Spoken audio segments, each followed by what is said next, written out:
These are real people whose livelihoods And are remember, being a lot of trashed. people who work in the farm industry, Malone, they get paid very little money. They get paid. They Agricultural workers are very badly paid. They get paid nothing, Pierce. And, you know, the profits... I think on Clark's Farm, I read somewhere that I saw that when you sell it like a sheep's skin, yes, it's 30 pence or something. Right. And you say, what? Yeah. And so you wonder how they can manage that. And I think after a year, Clarkson made a handful of pounds. He made like 90 quid profit or something. In a whole year of working. But Carol makes a really good point, though, doesn't she, Nikki, about this idea that we go to the supermarkets, we shop there, we eat our food, we don't often give it a thing. And the farmers have become so frustrated by this idea that they are not respected. Absolutely. I mean, they're running what are effectively small businesses, often family businesses that have been passed down through generations. They also tend to know the land and the animals better than anyone else in those areas. You know, I'm all for green protests, you know, I'm all for climate change activism, but actually... the only way you can do that is gradually. It's exactly what we've seen with Port Talbot. You know, you can't just go in and say, you're not going to do it anymore this way. You've got to do it this way instead. The Tata Steel thing. Yes, exactly. Yeah. You've got to do it this way instead. You know, lots of farmers are on board with protecting the planet, but they can't do it overnight. You've got to give them time. Yeah. So they're protesting, you know, they're saying no farmers, no food. When well, you say can't you get any more support some of obvious. these environmental protests, you're not one of these closet supporters of Just Stop Oil, are you? I'm not a closet supporter. I think I've been quite open about Just Stop Oil. No. I don't like all their methods, but I do like the message. Any of them. But I do appreciate the message. Yeah, but sometimes you've got to do difficult things. What they're asking for now, those protesters, are unrealistic. What these protesters are asking for is not unrealistic. No. 2024, a battleground year. The year the nation decides. As the parties gear up their campaigns for the next general election. Who will be left standing when the British people make one of the biggest decisions of their lives? Who will rise? And who will fall? Let's find out together. For every moment, the highs, the lows, the twists and turns. We'll be with you for every step of this journey. In 2024, GB News is Britain's election channel.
Hello there, very good morning to you. The time is 6 o'clock on this Tuesday, the 20th of February. Very warm welcome to breakfast. You're tuned in to the show with Eamonn Holmes and Isabel Webster. Leading the news today, the post office scandal takes another turn. The business secretary, Kemi Badenoch, accuses the former post office chair she sacked of revenge as he makes explosive claims against the government. I'm Catherine Forster, political correspondent here in Westminster, where the business secretary hit back yesterday in quite extraordinary terms. Henry Staunton, the sacked post office boss, hit back at her comments. This is a war of words. Meanwhile, the victims of the post office scandal still waiting, most of them, compensation. I'll bring you more details shortly. Last chance for Assange. The controversial WikiLeaks founder is back in court today in a last-ditch attempt to stop his extradition to the United States. A major boost for British farmers with a new £200 million innovation package. We'll be talking to the Environment Secretary Steve Barclay just after 7 o'clock this morning. And it's a controversial countryside pursuit, but Labour have vowed to ban loopholes in fox hunting within 5 years of coming into power. A family's birth certificate returned with Israel scribbled out. Another shocking case of anti-Semitism in Britain. And as the US moves to block Israel's Rafah invasion, Prince William is set to highlight the plight of those who are being affected by the conflict in the Middle East. And in the sport, just before drawing at Everton, Crystal Palace announced their new manager just hours after Roy Hodgson steps down. The biggest change to an Olympic sport in over 100 years we have, and the Mankini wearing show jumper is in the clear to ride again, but if he's dressed properly. Not quite as bright out there today, staying mild and dry across the south. Further north there is some rain slipping in, and further rain to come tonight and tomorrow. Join me later for a full forecast.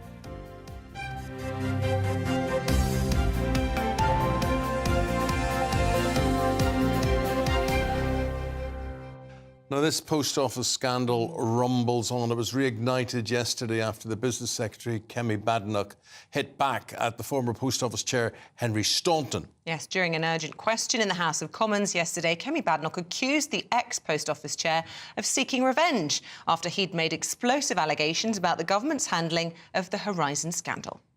Mr Staunton claimed that when he was first appointed as chair of the Post Office, he was told by a senior civil servant to stall on paying compensation. There is no evidence whatsoever that this is true. In fact, on becoming Post Office Chair, Mr Staunton received a letter from the Bay's Permanent Secretary, Sarah Mumby, on the 9th of December 2022. It welcomed him to his role, making it crystal clear that successfully reaching settlements with victims of the Post Office scandal should be one of his highest priorities. Well, this is the big question. Is there evidence or isn't there evidence? During the debate, Labour claimed the government was covering up, which led to this comment from Conservative MP Lee Anderson. I'm absolutely staggered that the Labour Party now seem to be coming out in support of the disgraced Post Office management team.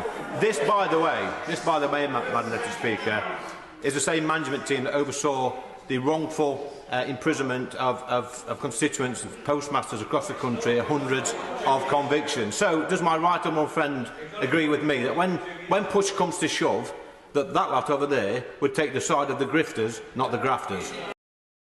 Well, joining us now is our political correspondent, Catherine Forster. Good morning to you, Catherine. Goodness me, Kemi Badenoch really not holding back. First of all, making comments over the weekend on Twitter about this, but actually in the House of Commons yesterday, which is, as we all know, an incredibly serious place to be making allegations.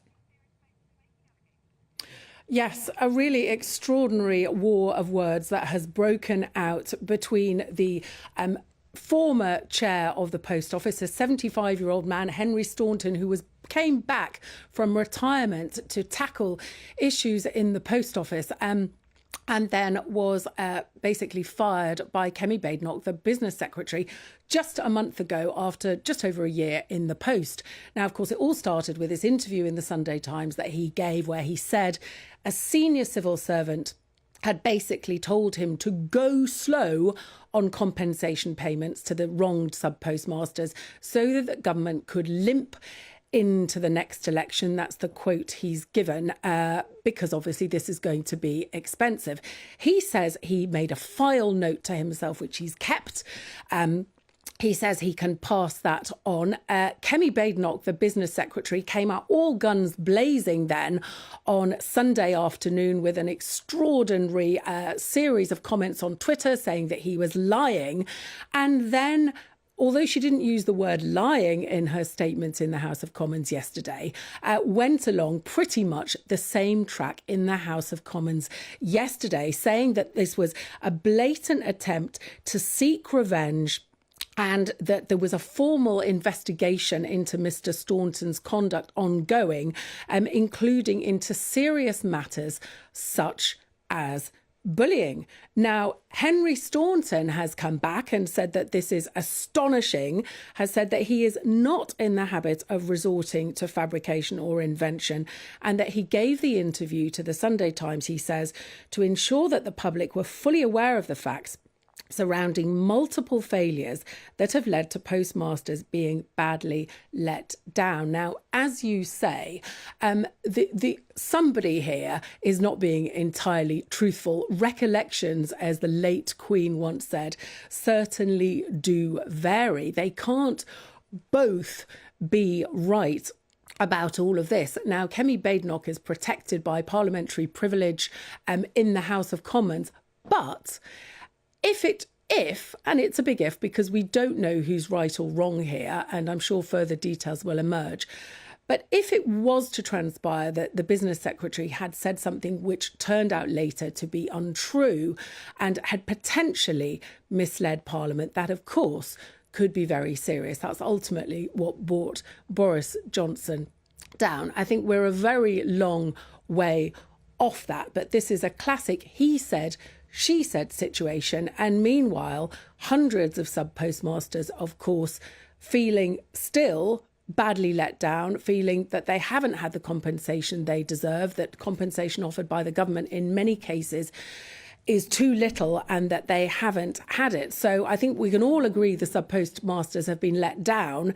Beyond that, who's right or wrong in this particular argument, that has some way to go. I don't agree, Catherine. I don't agree it's a long way to go or some way to go.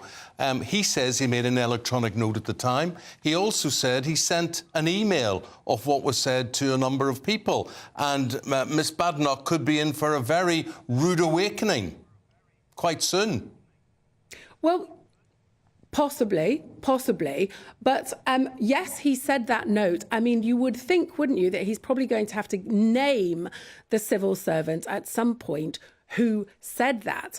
And if and when he does that, of course, that becomes more serious. At the moment, he has made a note of what he says was said to him. But of course, that civil servant, unless there was somebody else in the room, might very well say, no, I said no such thing. But Kemi Badenoch, yes, potentially this is very, very serious for her.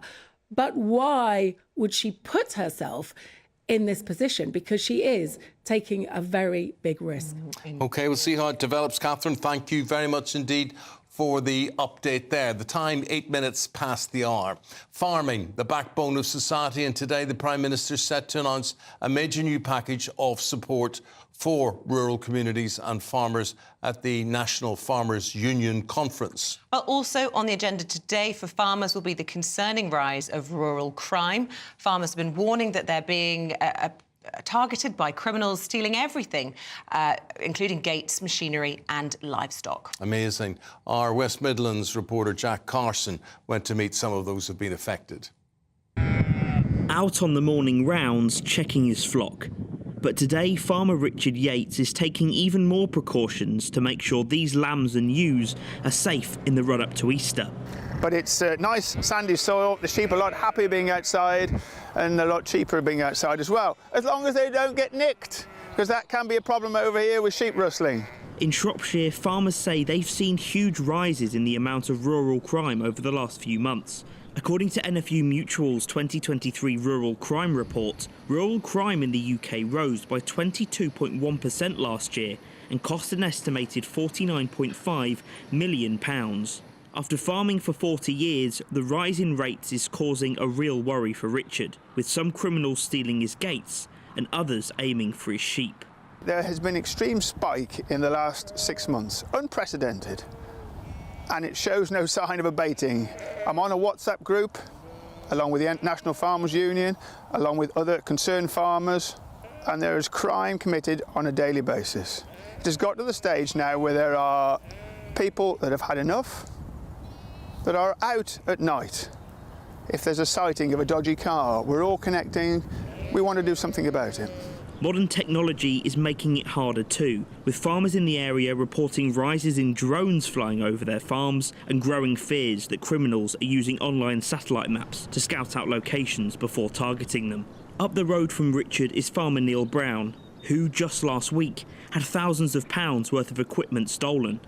This last week, we come out in the morning and we found that we had our Isuzu pickup, 14-foot flatbed trailer, quad bike and a Kawasaki mule, all stolen. Just to see your empty shed with nothing there and who's gone, who's got it, where it is, it's just, I can't explain how it feels, but the inconvenience, how it's all made, the workload this week, it's terrible. Graham Price is the chairman of the National Farmers Union in Shropshire. You know, there's always the assumption when it's parked, you know, in your buildings and around your buildings, it is safe. But suddenly that's been proven not to be the case. And, I mean, quite a few farmers are looking into CCTV. Some have had trackers put onto their equipment.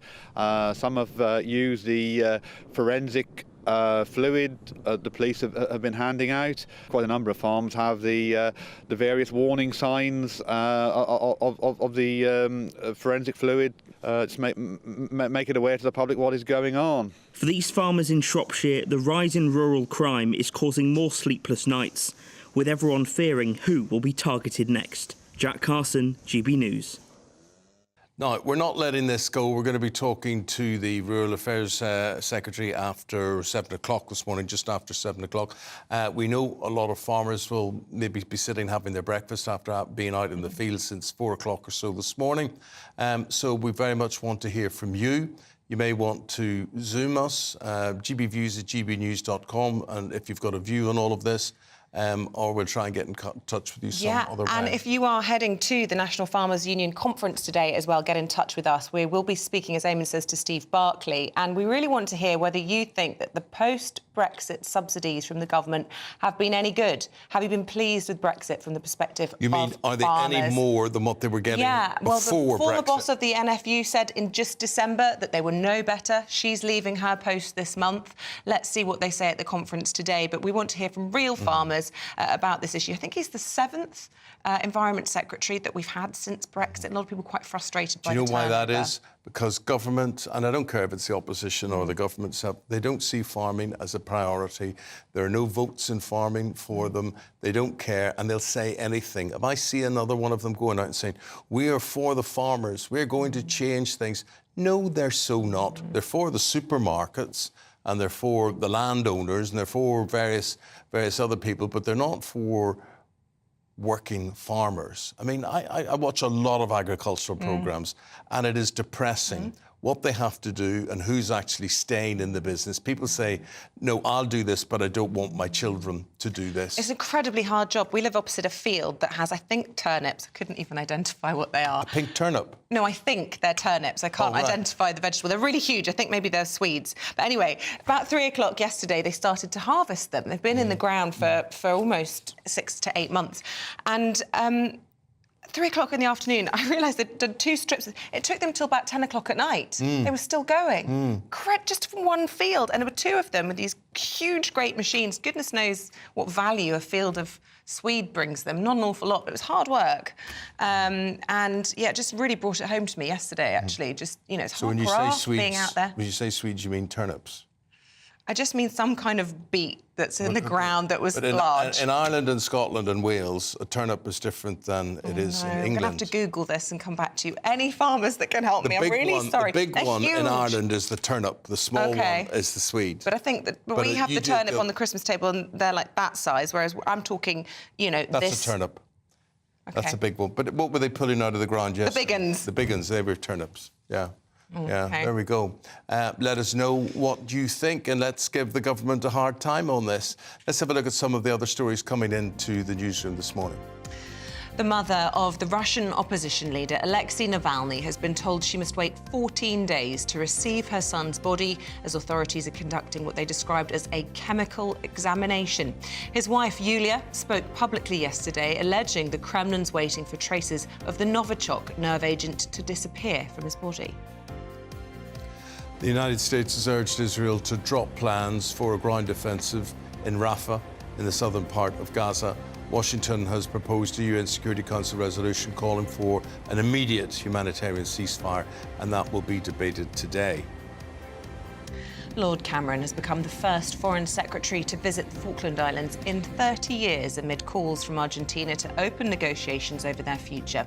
Whilst touring key battlegrounds, he reiterated the UK's position on the islands.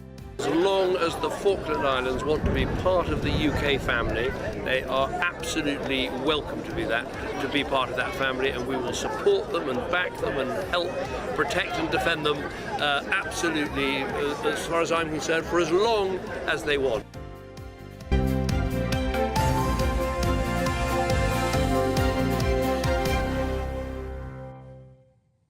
Now, in other news today, the WikiLeaks founder, Julian Assange, is making his final appeal against extradition to the United States.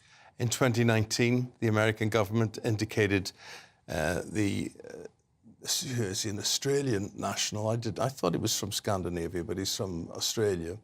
on 18 charges relating to WikiLeaks' release of 500,000 secret files on the conflicts in Afghanistan and Iraq. So in December 2022, the US won their appeal against an earlier UK court ruling that he could not be extradited due to concerns over his mental health. Let's get the view now of security specialist Will Geddes. Will, is he a hero or a criminal? He's a criminal, Eamonn, I'm afraid. He's being painted in lots of different ways. I mean, people are saying he's a pariah for free speech. He is certainly looking to assist whistleblowers, and having worked with many whistleblowers over the years, they do fulfil a very important function, and they do provide the transparency in situations which are somewhat foggy. However, in the case of Julian Assange, we have to really look at the component parts of what he actually disseminated through WikiLeaks.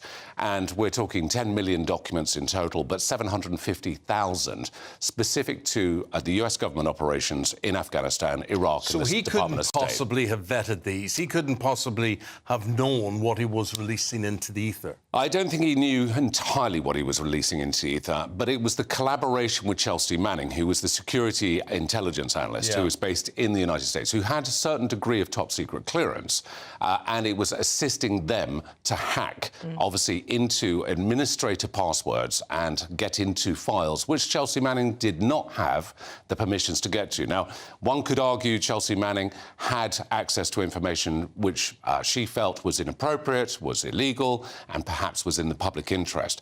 But it's the hacking into information which neither of them had permission to do so. That is stealing property. Yeah, well, for good reason as well, because it put servicemen and women in the field, theatre of war, in very serious danger, and obviously is deemed as a national security threat.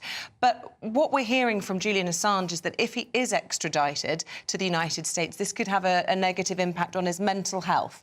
Well, it may very well do, Isabel. It's having a negative effect on my mental health, because this seems to be going on and on and on. Yeah, well, I mean, he applied to the European Courts of Human Rights to try and take up his cause. They rejected it. And I think fundamentally they rejected it because they saw exactly what it was for. And yes, Julian Assange could be, in theory, guilty or sentenced to up to about 175 years.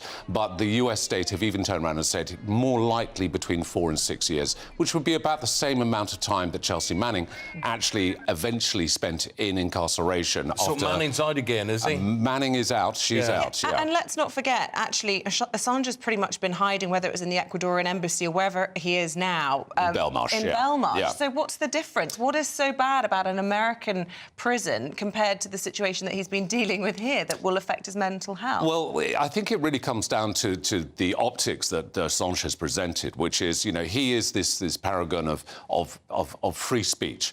And being incarcerated, obviously, is potentially curbing him. And a lot of the media have jumped behind this and said this is going to impinge on free speech. It's not. It's about appropriation of information. Which information should come into the public light and which information could be released for a salacious value. Now, you made a very good point, Isabel. There were a lot of operators, a lot of CIA, a lot of Special Activities Division operators down in Afghanistan and Iraq. The release of their names and the revealing of these agents in those territories put them at risk to kidnap, to murder, to torture, and also potentially to their families as well. So there is a responsibility that comes with great power of the access to that information, which is why top-secret clearance is very, very important. While we're talking, just want to appeal to you watching and listening at home. If you've got a view on this, Assange, hero or villain, let us know, gbviews@gbnews.com. Yeah, fabulous. Will, thank you very much indeed for sharing all of that with us. Appreciate your time. For now, though, we're going to... So what way do you think it'll go? Just finally and briefly, what way do you think it'll go? I think he's going to end up going to the States. I think it will have to. Priti Patel basically signed the extradition order, then it was overturned, he appealed it. But I think this time, I'd put my money on him going to the States. He does have a sort of celebrity status now, Yeah. doesn't Oh, he? yeah. You never forget the Pamela Anderson, whether they were conjugal... And Lady Gaga and what various sort of others. visits they were, Yeah. but strange, certainly. And, you know, living in an... he is certainly an icon. Whether or not that's a good thing or not is for our viewers to decide this morning. As Eamonn says, let us know what you think. Will, thanks very much. Pleasure. OK, Alex Deacon with the weather forecast. Morning, I'm Alex Deakin and this is your latest weather update from the Met Office for GB News. Another mild day across the south today. There is a band of rain tracking its way in and it's going to turn quite breezy as well. That rain already into Scotland and Northern Ireland will continue to push southwards, so eventually we'll see some rain arriving over northwest England and parts of North and West Wales. It turns a bit brighter across Scotland and Northern Ireland for this afternoon, but some showers will come into the northwest. Further south, most places just dry, fairly cloudy. A bit of brightness could come through at times and quite breezy. But despite the breeze, it's still pretty mild for February, 13, 14 degrees. A little cooler further north, but at least we should see some afternoon sunshine in Belfast and Edinburgh. The rain will continue to track south, kind of fizzling out as it does so. So just a kind of dank night initially, but then heavier rain starts to come in through the early hours into parts of the west. And we have a Met Office yellow warning in force for parts of South Wales and South West England. Turning a little chilly in northern Scotland, but for most it'll be another pretty mild night and a very wet start to Wednesday. The rain quickly spreads to northern Scotland, eastern England. For most, a very soggy morning rush hour tomorrow. Some heavy bursts of rain in places. Slowly but surely that rain will clear from the west, so skies again a little brighter here for the afternoon, but in the east it stays pretty dull and damp for most of the day. Temperatures again on the mild side, but generally feeling cooler with the wind and the rain. Thank you, Alex. You'll thank us for making you aware that this is the last week, your last chance to win in our Great British Giveaway, and there is a lot to win. Yeah, £18,000 in tax-free cash. That means you get to keep all of it for yourself. Make sure you get your entry in. Here's all the details of how. It's the final week to see how you could be the winner of the Great British Giveaway. There's an incredible £18,000 in cash to be won, totally tax-free cash that you can do whatever you like with. That works out to be an extra £1,500 to play with each month for a whole year. You could put it towards monthly treats, save it for a rainy day, or just use it to take the pressure off in 2024. But hurry, as lines close at 5 p.m. on Friday. For another chance to win £18,000 in tax-free cash, text GBWIN to 84902. Text costs £2 plus one standard network rate message, or post your name and number to GB02 PO Box 8690 Derby DE1 922. UK only. Entrants must be 18 or over. Lines close at 5 p.m. on Friday. Full terms and privacy notice at gbnews.com/win. Good luck. Good luck. And just to say, if seeing all of those wads of notes isn't enough to persuade you to get involved, tomorrow we're going to be speaking to a chap called Phil Cox. He was the winner of our first ever Great British Giveaway. And I'm told, Eamonn, he is an Eamonn mega fan. Get out of Yeah, it. he's absolutely... He's the one. Yeah, he's the one.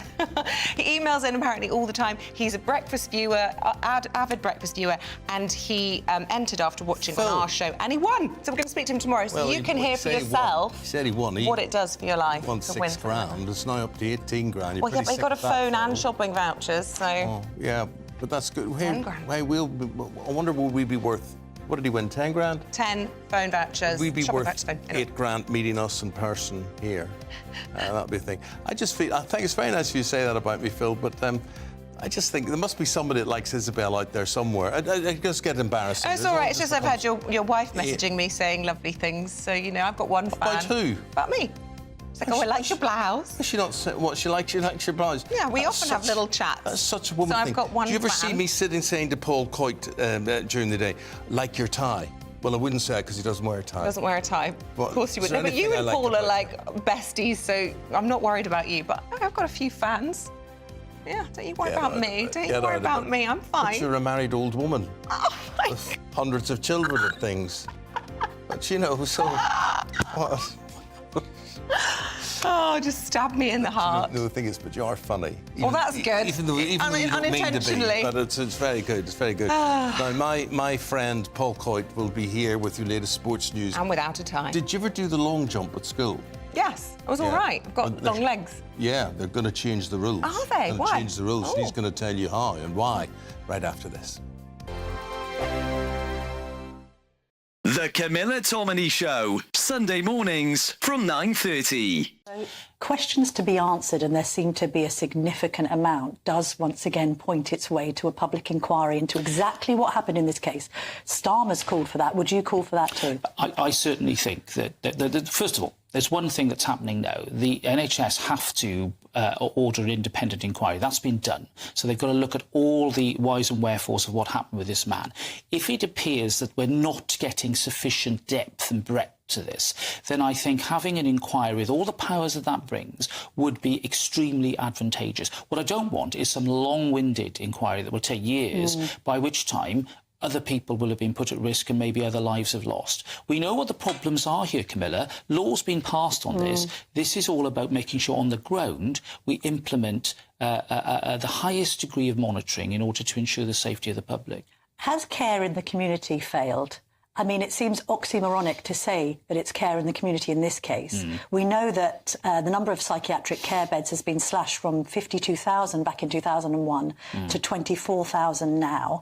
I've anecdotally, because I wrote my column about this in the Telegraph yesterday, received quite a lot of correspondence from people saying the situation with care in the community is dire. People aren't being adequately monitored. Was it a mistake to close down all of those mental institutions? I don't think we should go back to those days when we had those appalling institutions where we just lock people away and forget about them, and not just mental health people, but autistic people and disabled people. Horrific way to treat individuals, and you know I campaign on that a lot. I know. However, I think if we move into a more community-based approach, which can be really good for many, many people who are on the spectrum and on that scale of mental health, we have to remember there will be a small but significant number who will continue to pose a danger. Okay. And that's why monitoring is so important.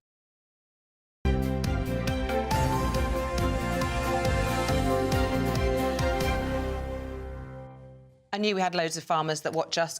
Jason Patchett in Norfolk. This time of year, Isabel, you'll find their sugar beet. Also, a good market price for sugar beet at present. Well, I'm pleased to hear that. I'm pleased to hear they get a price. So not turnips, not Swedes. But what is sugar beet? Sorry, forgive my ignorance. How do you eat a sugar beet? But it looks like a Swede. It's huge. But what do you do with it, please? It's not huge. I'm telling you, these are big. Oh, right. But what do I do with them? Well, I'm not doing it. Make them into sugar. Is that I thought it came from sugar cane. But it also comes from sugar beet. Does it really? Yeah. Wow. Why do you think they call it sugar beet? They don't do it for fun. I thought they don't just name it sugar beet. No, do I? You get it. I've only just recently been moving to the country. This is all new to me.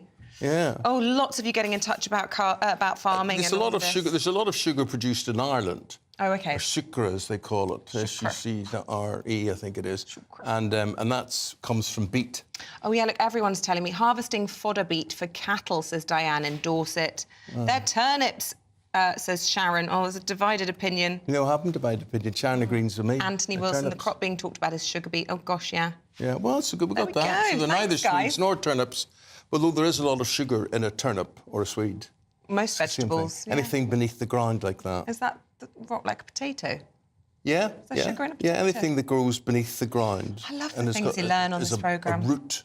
I never go home without learning something else from this. No, but you have a lot to learn, so that's good. That's very good. You, my friend. Oh, here's your man in. Paul Coyte's here I love this morning. I love the root. That's the root. That's the... Oh, it's a bulbous. Bulbous root. Yeah. You know what? They used... Bulbous. I lived in Peterborough for a while when I started off in radio, and there was a sugar factory there, and every Thursday the whole of the city would just smell awful. Yeah, they produce sugar, and it was every Thursday. Sugar smells awful. Well, yeah, when it's being produced from the factory, and there was the smoke. Oh, so the interesting thing is, it's not cane, you see. Yes, cane doesn't smell. It doesn't grow.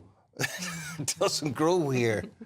Right, OK, got that. Because you can eat, raw sugar cane in Ecuador. You've got your sugar beet, your sugar cane, your hurricane. There your big three. Yeah, your big three. There we are. There's your big three. To me, I was trying to explain to Isabel. She said she was good at school at a long jump. Right, yeah, it wasn't my number one. Right. And so there could be radical changes coming to the long jump competition. I like this. I do. I like it. Because the problem is in the long jump, you know you've got to hit the bar, you know, there's and in the foot plate. And they also have a little row of plasticine in professional or in the Olympics. If your foot touched or not. So so obviously it's all about not only about how far you jump, but you have to hit the board perfectly. So what they're thinking is that after all these years, we're going back to like 1896, hasn't changed in all this time, apart from maybe the plastic. It's going to be like VAR.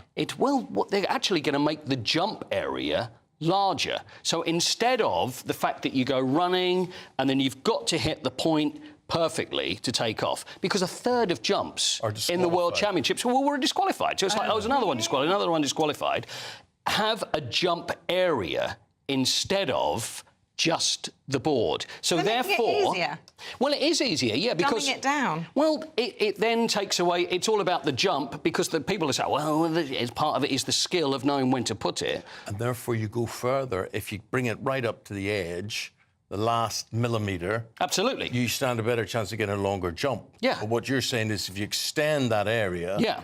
You can jump exactly. You can jump anywhere in that area, so you don't have to worry about thinking, right, I've got to hit that point exactly on. I'll jump from the area, and then they can measure from wherever you take off now, because and then do it that one. But that's not how they get the distance. How they get the distance? You ever see them when they do hit like the a skip board and a hop, and they get up? No, it's like as if they're swimming through the air. It's a scissor they kick. go through the air. No, and then they start to scramble for space. Well, I can show you an example. Yes. Oh, would you like to see that? It's not going to be me. Yeah, go on. Mike Powell, the world record holder. This is Mike Powell. I think it's probably from '94. I think we've got someone of Mike Powell. This is look at the speed. Now he holds a world record. Now he's going up to the footprint. There he is, and looks like a great. But what's happened? Oh no! What do you mean a no jump? What do you mean my? You're kidding me! You must be joking. It was perfect. Let me have a look. Look, see, your foot is on the plasticine, Mike. It's not good enough. No, it's not. It's on the white. It's on the plasticine. It's a no jump. So there we are. That's Mike Powell, very unhappy. See, he broke the world record in 1991. It stood longer. See, Bob Beamon in 1968 at the Mexico Olympics broke the world record. Broke it by 55 centimetres. Nobody could believe. This guy just came out of nowhere. Then it stood for 23 years. The guy we just saw, Mike Powell, then broke it. And even from 1991, that world record still stands. Really? So I wonder if they extend the area, maybe the record would go. The guy, Shane Rose was the guy who wore the mankini in his Gymkhana, the equestrian event. That's right. And what's the latest on him? I've got some good news. Right. I've got some good news. The fact is that he wore the mankini. There he is. There. Look, this time we've blurred it.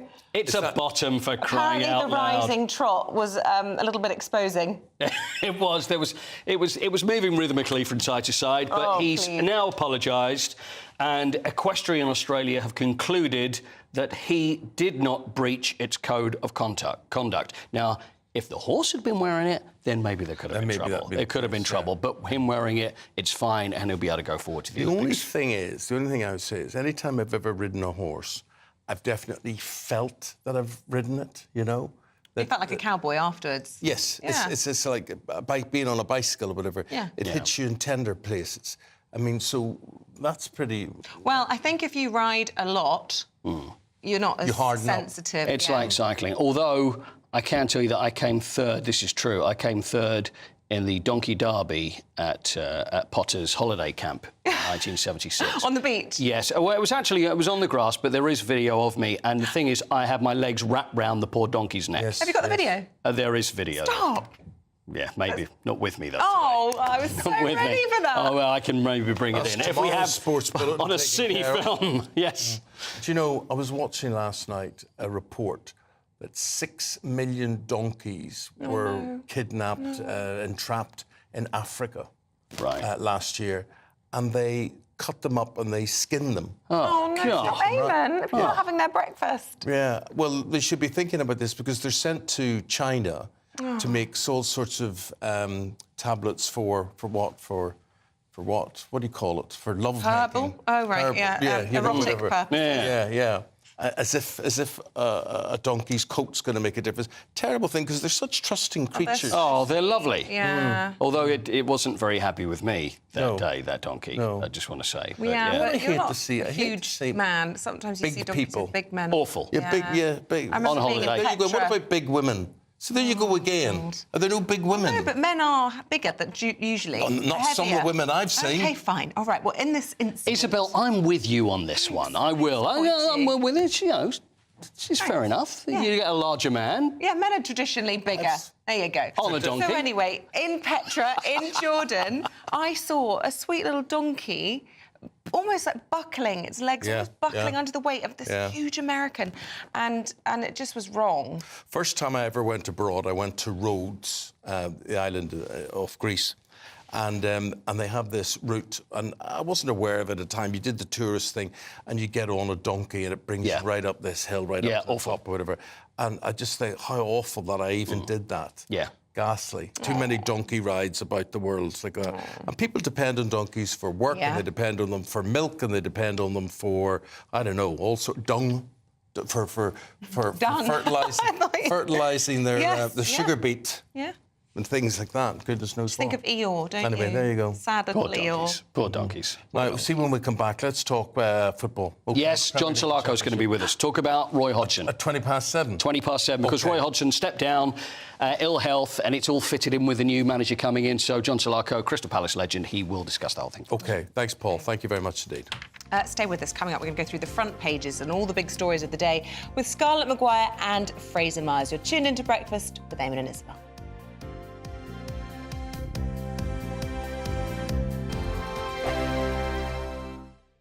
Patrick Christie's Tonight. Weekdays from 9 p.m. Former First Minister Nicola Sturgeon has made her much-anticipated appearance before the Scottish COVID inquiry today. It comes after allegations emerged that she deleted key pandemic WhatsApp messages, used the pandemic to push her own political agenda. But let's just cast our mind back, shall we, to August 2021, when Sturgeon was asked if she'd hand over all her WhatsApps to the inquiry. Here we go.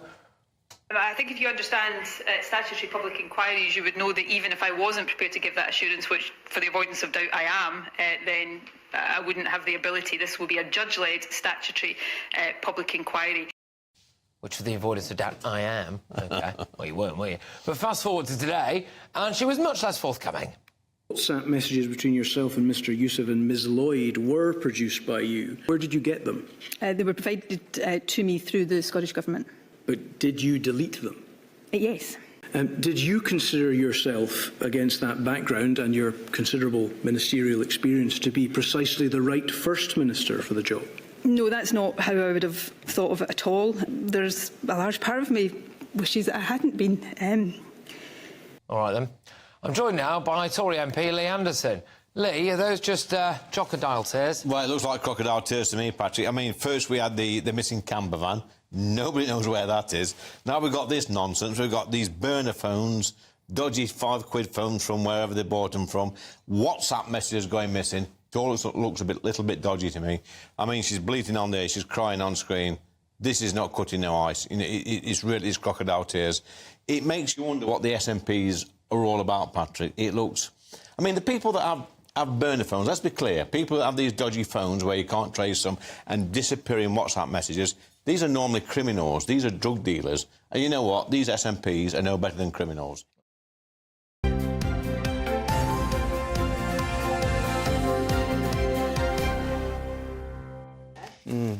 We're looking through the front pages of the newspapers. Let's begin with the Times, first of all. Yeah, it's reporting on Yulia Navalnya's assertion that her husband Alexei was assassinated using the Russian nerve agent Novichok. Telegraph reports America's efforts to prevent Israel's planned invasion of Rafah. The Daily Mail reports that Britain's permitting hundreds of high-risk aircraft to land without security checks. What? I want to know more about that. The Mirror leads with Prince William highlighting the suffering of all humans in the Middle East conflict. An interesting one, him getting involved in this, isn't it? Somewhat controversial. And The Express is leading with Prime Minister Rishi Sunak vowing to renew Britain's sense of pride. Whatever that means, Rishi. Yeah. Well, do you know, I do... Yeah. I mean, off the back of a couple of terrible by-elections and going into recession, I think it's interesting that he's saying, our plan is working. Is it? Let us know whether you think it is. I'd like to know what you feel Britain's sense of pride is. Is it in the armed forces? Is it in the NHS? Is it in our school system? Well, I don't think it's in our institutions necessarily. I think it's in our history and in our... Look, I've just come back from Northern Europe and it was so boring and flat for miles and miles and miles. I was thrilled to get back to our green and pleasant land. So our green and pleasant land could be part of that. Let us know what you think, what gives you a sense of pride about being British. Scarlett Maguire and Spike's Fraser Myers join us in the studio. Come on, is there anything you two would say that gives you a sense of pride about being British? You know, I'm sorry to put you on the spot, but it just came into my head. The sense of humour. Oh, Yeah. definitely. Absolutely world-beating. Yeah. Do you know what I did yesterday? I bought tickets for Fawlty Towers, the stage show. Oh. And I was booking them with my son, and I couldn't get anybody to go with me. Typical. So I just got myself, Lonely Joe, sitting on my own in the stalls. Well, now And was it funny? flooded. Haven't been yet, but All right. you know. Is this in Richmond? Have I made No, that? it's at the Apollo in Hammersmith, so it is. I did think about you, but I thought you'll say your usual. I wasn't even born when Fawlty Towers was put on the Well, telly. my children are taking me to Drop the Dead Donkey. That's in Richmond. Yeah, I knew Well, we're going to Brighton, and we're having a night out because, frankly, from North London, it's probably easier to get to Brighton. And they're taking, which is very, very funny. I mean, Drop the Dead Donkey remember watching is that. so funny. So we're going to the stage show. Yeah. Fabulous. That's But good. what makes you proud to be British? Well, actually, it is rural Britain. I agree with Fraser about the sense of humour, which I love. Which actually, if you go to places, Czechoslovakia has got our sense of humour, and Bosnia has got it. That sort of very weird black humour, which I love. But actually, if you go to rural Britain and the beautiful churches, right, and you just think, when I remember living in Canada when I was a late teenager after school, and everything was new. There was nothing old. What I love about Britain is the old church, the old stones. Totally agree. Yeah, the architecture quite often. I was in a pub that was dated back to the 1400s at the weekend. And you're like, that's older than, the US as a country. Yeah. I had a few drinks, yeah.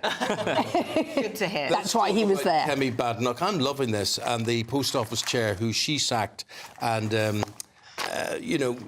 I find this, she thinks he's acting from a sense of revenge. I mean, I think, why shouldn't he act in a sense of revenge? I know, she sacked him. She sacked him. She sacked There's him. nothing wrong. I think she's on thin ice because if he has the note that he said he made electronically and then he said he sent it to a lot of people on email, she's in soapy bubble.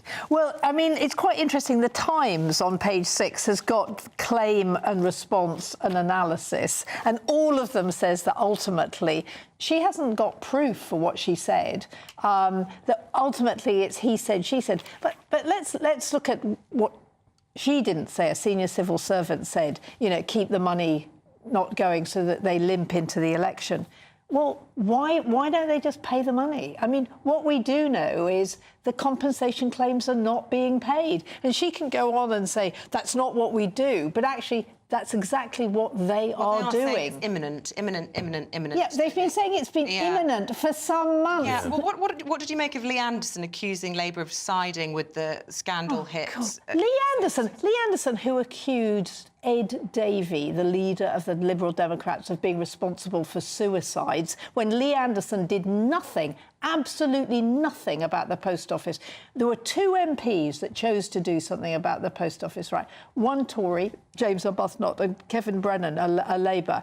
Those 2 led it. And how anybody else has the gall to start going on about not I'm having... saying, Fraser, that the post office still believe that they were right in a lot of these fraud cases. Now, I was mentioning this yesterday. I don't know what they're right in, but they're not apparently letting this go, and they're not going to pay up easily. I mean, it is just extraordinary at this stage now, and their Except reputation... when you're beaten. Yeah, you should just accept that. I think so. That their reputation is so completely in the dirt. You think, how can it sink any lower? And they're finding new ways to dig. It's absolutely extraordinary. What do you make of Kemi Badenoch's approach in all of this? I mean, she was sort of putting quite tetchy tweets out over the weekend. People talk about Rishi Sunak being tetchy and a bit of a sort of hand grenade in these kind of social settings, maybe on the campaign trail. If she wants to be the next leader, is she showing signs that... I mean, she certainly has a bit of disdain for the media. I saw her the other morning on a BBC interview sort of almost falling off her chair, dripping in sort of irritation that she had to speak to the press. Is she a bit tetchy? I don't know. I mean, there's, one interpretation. I mean, the way the Times has framed it is that she's kind of come out swinging at literally everyone. I mean, it's interesting. So she wasn't required to go into Parliament to make these statements. She decided to go out on the front foot. Whether, now there are questions of whether she might have misled Parliament and overclaimed things in her defence. But she is known. I mean, she's known for being bad-tempered and thin-skinned. I mean, that's the Kemi Badenoch. I mean, this is classic Kemi Badenoch. I mean, during the leadership campaign, I mean, she was just awful to Penny Mordaunt. I mean, she does take things very personally and hits back. But she's the sort of person that I would like to come up against. Because you think, you fancy a fight? Let's have one then. Yes. I actually do. She would bring out the best in you, not the worst in you, Because I look at her and I think, I would put my money on the post office chairman in this row. Oh, but what, being truthful? I think he wouldn't dare say the things he said. True. Absolutely. She's in Parliament, so she's got privilege. What she wants. The other thing is, she wasn't at the meeting either. She has no idea what was said. Absolutely and none. Also, her name wasn't involved in the ITV documentary. She didn't need to necessarily die on this hill, although she's obviously overseeing the compensation as business secretary. But interesting that she decided to do this. Fraser, there is a story which we have in our headlines this morning. I just want to get to the bottom of what happened. And the Mail Online are reporting this. And they say a Jewish Londoner fears his family is a target after his 5-month-old's birth certificate was returned with the birthplace of Israel scribbled out after he sent off for a UK passport. Now, is this a technical error? Did he put something wrong in the wrong box or whatever? Or how do you see this, my friend? I'm interested as to how serious this is. I would assume that someone at the Home Office has taken issue with this birth certificate because it is, Israel is crossed out. It won't have been the family that crossed it out. How could he have applied for a British passport, a UK passport, if he puts his birthplace as Israel? Well, you'll have British parents. Right. You can have a child born outside the UK. Boris Johnson was born in New York, famously. And the fact that it's not only has this scribble, but the birth certificate is ripped. You can see a picture of it online. One of the campaign groups against anti-Semitism has put it online, and so people are saying, it's part of a broader climate of, I guess, hostility to Jewish people, hostility to Israelis that we've seen tragically develop since the 7th of October. Well, speaking of developing, actually there's a story being reported this morning about the Amy Winehouse statue in Camden, and apparently her Star of David necklace has been covered up with a Palestinian symbol, and this has caused outrage and been described as another example of anti-Semitism in the capital. They're saying a sticker was placed over her Star of David in the North Yard of Camden Market. Yeah, so again, this is extraordinary. What does Amy Winehouse, simply by dint of being Jewish, have to do with the what's going on in Gaza? And I think what's really scary, actually, is that you can't even say that this is really about Israel's actions. The rise in anti-Semitism actually peaked just after the 7th of October. So it's almost as if there was a kind of... Some people took that as something to celebrate. It was almost like encouraging people to, attack or hound Jews in this country. And I find that very, very disturbing. OK. Scarlett, there is a story, front page of the Daily Telegraph this gets, and a lot of people will agree with this just through life experience, and that is that men and women's brains work differently. Oh, hold the front page. I see that every second I spend with you, Eamonn. I see that every second I spend with my husband. Men are from Mars. It's just different. It's like, how much did they spend on this? You said something to me yesterday. You said to me you were driving through Europe and your husband was pointing out to you different speed limits in different countries in Belgium and France and Germany, whatever. And you said, and I paid no notice to it at all, and then there was some reason you did pay notice to Well, it. because he bored me with it. I actually then found it interesting, but never in a month of Sundays would I have noticed and observed is the that an difference. example? I think that's a man-female brain. Or the number of men who are how often do you think about the Roman Empire? It's Gosh, yeah, my dad's favourite book, The Rise and Fall of the Roman Empire. So what this says is that this has got AI looking at women at different brains, and they say this is a woman. They began by saying, you know, this is a woman's brain, this is a man's brain, and then after a bit, the AI could actually say this is a man's brain, this is a woman's brain. But what there is a professor who Gina Rippon. Emeritus Professor of Cognitive Neuroimaging at the Aston Brain Centre, who says actually that the spots where they're different are social spots. And so what she says is how much is actually learning to be different, and how much is real. I mean, I have no idea, but like Isabel, I mean, honestly, the difference between men and women. I mean, you know, men. I remember my dad saying, I just think most men are on the spectrum. No comment. But there is also a men-women story on the front of the Times, which is about the exercise gap. And apparently, men have to work twice as hard to get the benefits that women get from exercise. Great! This is fantastic. This is outrageous. I've been completely robbed. To experience the benefit to the length of your life, your cardiovascular health, men have to work twice as hard. So I'm absolutely thrilled with that story. I know, it's great news. We have better brains. we don't have to say so much exercise. Fraser, Prince William, what's he played at? I think this is... I mean, he looked strained at BAFTAs on Sunday night. He didn't look overly happy to be there, and I think there's a lot going on in his life and whatever. Why is he getting involved in the Middle East? He used to highlight the human suffering of the Middle East war as innocent victims continue to die. That's very noble, very well and good, but isn't it not a tad political? Well, he's tried to sort of balance out the politics by meeting aid workers who are, helping out in Gaza, but also visiting synagogues in the UK. I mean, there is always a danger here of tripping into politics. Surely this will be very much guided by the Foreign Office, and B, the palace, all of his courtiers. I mean, anything that touches on politics rarely comes from the actual royals themselves, doesn't it? Absolutely, and you can just see the even in just the reporting of it, the desperation for the sort of neutral.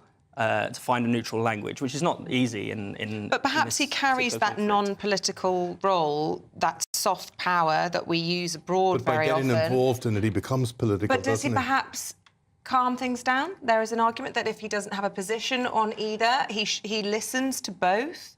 There has to be hope that there could be someone who could bring some calm. Well, he's talking to aid workers who've been working in Gaza. I mean, the stories that he's going to get are going to be the stories of victims of anti-Semitism in the victims of anti-Semitism, right? So that's Jewish people in Britain. This isn't Israeli. Jewish people in Britain, and then what is going on in Gaza. And the stories that he's going to get in Gaza, we know will be stories Is he ill-advised then to do this, or do you think actually he's brave because the tragedies that we're hearing, 12,000 children dead, 28,000 in total, most of them women and children, a lot of them desperate for medical attention. I know of 5 children who have been promised they can be treated in the UK at Great Ormond Street. They cannot get clearance from the Home Office to do so because there's lots of issues with that.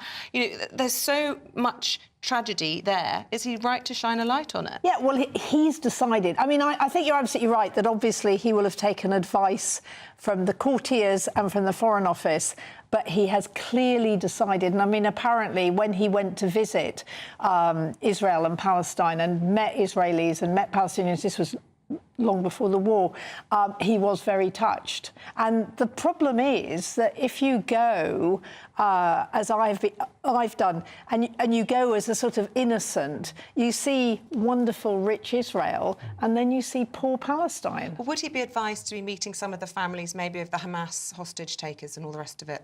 Yeah, I mean, that seems reasonable. I mean, it's just such a touchy subject for the royal family to get involved in, though. OK. Fraser and Scarlett, thank you both very much indeed. The guys will be back in about 40 minutes' time. OK, let's get a weather update now. Alex Deakin with your picture. A brighter outlook with Box Solar, sponsors of weather on GB News. Morning, I'm Alex Deakin and this is your latest weather update from the Met Office for GB News. Another mild day across the south today. There is a band of rain tracking its way in and it's going to turn quite breezy as well. That rain already into Scotland and Northern Ireland will continue to push southwards. So eventually we'll see some rain arriving over northwest England and parts of North and West Wales. It turns a bit brighter across Scotland and Northern Ireland for this afternoon, but some showers will come into the northwest. Further south, most places just dry, fairly cloudy. A bit of brightness could come through at times. And quite breezy. But despite the breeze, it's still pretty mild for February, 13, 14 degrees.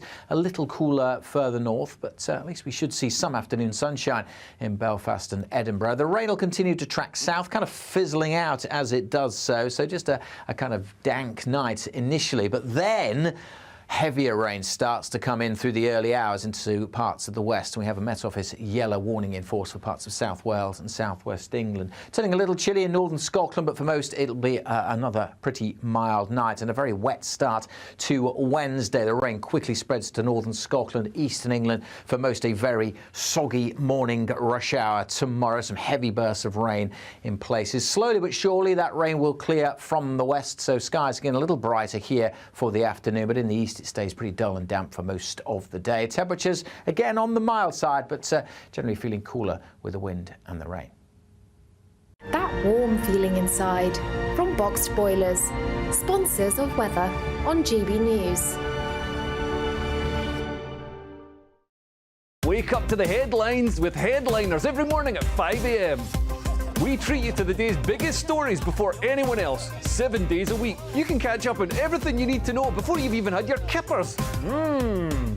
Headliners every morning at 5 a.m, only on GB News, the People's Channel, Britain's news channel. Good afternoon, Britain. Weekdays from midday. Francis, Just Stop Oil have in the past broken the law. I remember distinctly the Dartford crossing. That ended up with 2 jailed, I believe, if I remember correctly. Is it ever justified in your view? Yeah, thanks so much for having me on.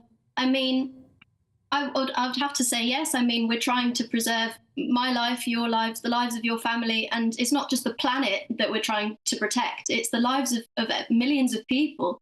And, you know, we know from history that we have to break the law in order to put pressure on the government and to be listened to. No one would doubt your sincerity in your views. You genuinely believe in what you fight for. But there are others who think differently. For example, there are Islamist extremists who believe that people will go to hell unless they convert to Islam. They will sincerely, perhaps, break the law in order to force people to convert. In their view, they might be saving people's lives for eternity. There might be abortion activists who say that babies are being murdered and to save their lives we need to break the law to stop people having abortions. Why do you get to say that your moral conviction is the one that's right and other people's individual moral conviction are those that are wrong? So what's really integral to the Just Stop Oil campaign is the fact that it is a non-violent campaign. That's what separates us from the examples that you've just given. We're absolutely dedicated non-violence, both as a tactic and as a principle. So though we might be breaking the law... If individuals take it upon themselves to break the law for whatever their course is, surely the way that we decide what society wants in general is democratic and within the law. Well, of course, we know also that protest is absolutely integral to maintaining and upholding a democracy, and in particular, non-violent protest. I mean, I really can't express to you how severe this situation is, and I'm sure you know this.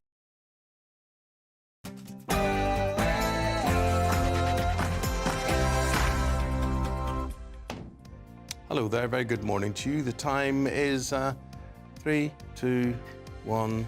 Exactly, 7 o'clock, Tuesday the 20th of February. And you are tuned into Breakfast with Eamonn Holmes and Isabel Webster. However you're joining us this morning, you are very welcome. I think one of the ways of joining us is to not say Kemi Badenoch, but to say, Alexa, play GB News. Can we do that? Why is she there? Why is he there? Well, he is the former head of the post office, the chairman, and she's the business secretary. And she basically says he's telling lies, and he says she's telling lies. And anyway, it makes explosive claims against each other and the government. Who's going to win this one? Yes, I'm Catherine Forster, political correspondent in Westminster, where an extraordinary war of words has broken out between the sacked chair of the Post Office and the business secretary, Kemi Badenoch. Meanwhile, of course, hundreds of sub-postmasters are still waiting for compensation. I'll bring you more shortly. Last chance for Assange. The controversial WikiLeaks founder is in court today in a last-ditch attempt to stop his extradition to the United States. Major boost for British farmers. There's going to be a new £200 million innovation package. We've got the Environment Secretary, Steve Barclay, any second now coming up. And it's a controversial countryside pursuit, but Labour have vowed to ban loopholes in fox hunting within 5 years of coming into power, and we'll be debating that this hour. And as America moves to block Israel's Rafah invasion, Prince William set to highlight the plight of those affected in the Middle East conflict. And in the sports news this morning, lots of managerial comings and goings involving Crystal Palace, Sunderland and Birmingham. Pep Guardiola says sorry to Calvin Phillips for calling him overweight, and Lionel Messi speaks to China to clear the air.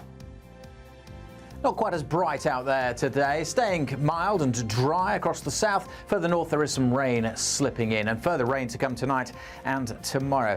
Join me later for a full forecast.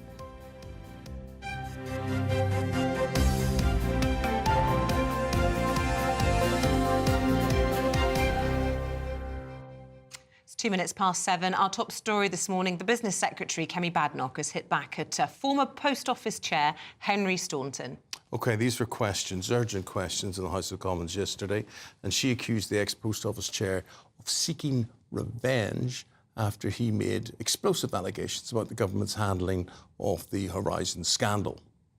Mr. Staunton claimed that when he was first appointed as chair of the Post Office, he was told by a senior civil servant to stall on paying compensation. There is no evidence whatsoever that this is true. In fact, on becoming Post Office chair, Mr. Staunton received a letter from the Bay's Permanent Secretary, Sarah Mumby, on the 9th of December 2022. It welcomed him to his role, making it crystal clear that successfully reaching settlements with victims of the Post Office scandal should be one of his highest priorities. Well, she says no evidence that it was true. Let's go to Catherine Foster now. No evidence, Catherine, that it's not true, I suppose we could say. Yes, well, it's a classic he said, she said, isn't it? But Kemi Badenoch really came out all guns blazing in the House of Commons yesterday following those explosive revelations in the Sunday Times interview that the sacked Post Office boss, Henry Staunton, gave, in which he alleged that a senior civil servant had told him to go slow on compensation payments to the sub-postmasters so that the government could, quote, limp into the general election, because of course this is going to be expensive. Now, he says that he made a file note of that at the time because he was really struck by it, that he's got that. Kemi Badenoch, having responded to the initial interview with extraordinary tweets saying that he was lying, doubled down in the House of Commons, saying that this was a blatant attempt to seek revenge for the fact that he'd been sacked and that he was spreading falsehoods, so lying basically again. Then Henry Staunton came back last night in response to that and saying that he was not in the habit of resorting to fabrication or invention, and that he gave the Sunday Times interview, quote, to ensure that the public were fully aware of the facts surrounding multiple failures that have led to postmasters being badly let down. So he's saying he's got this file note.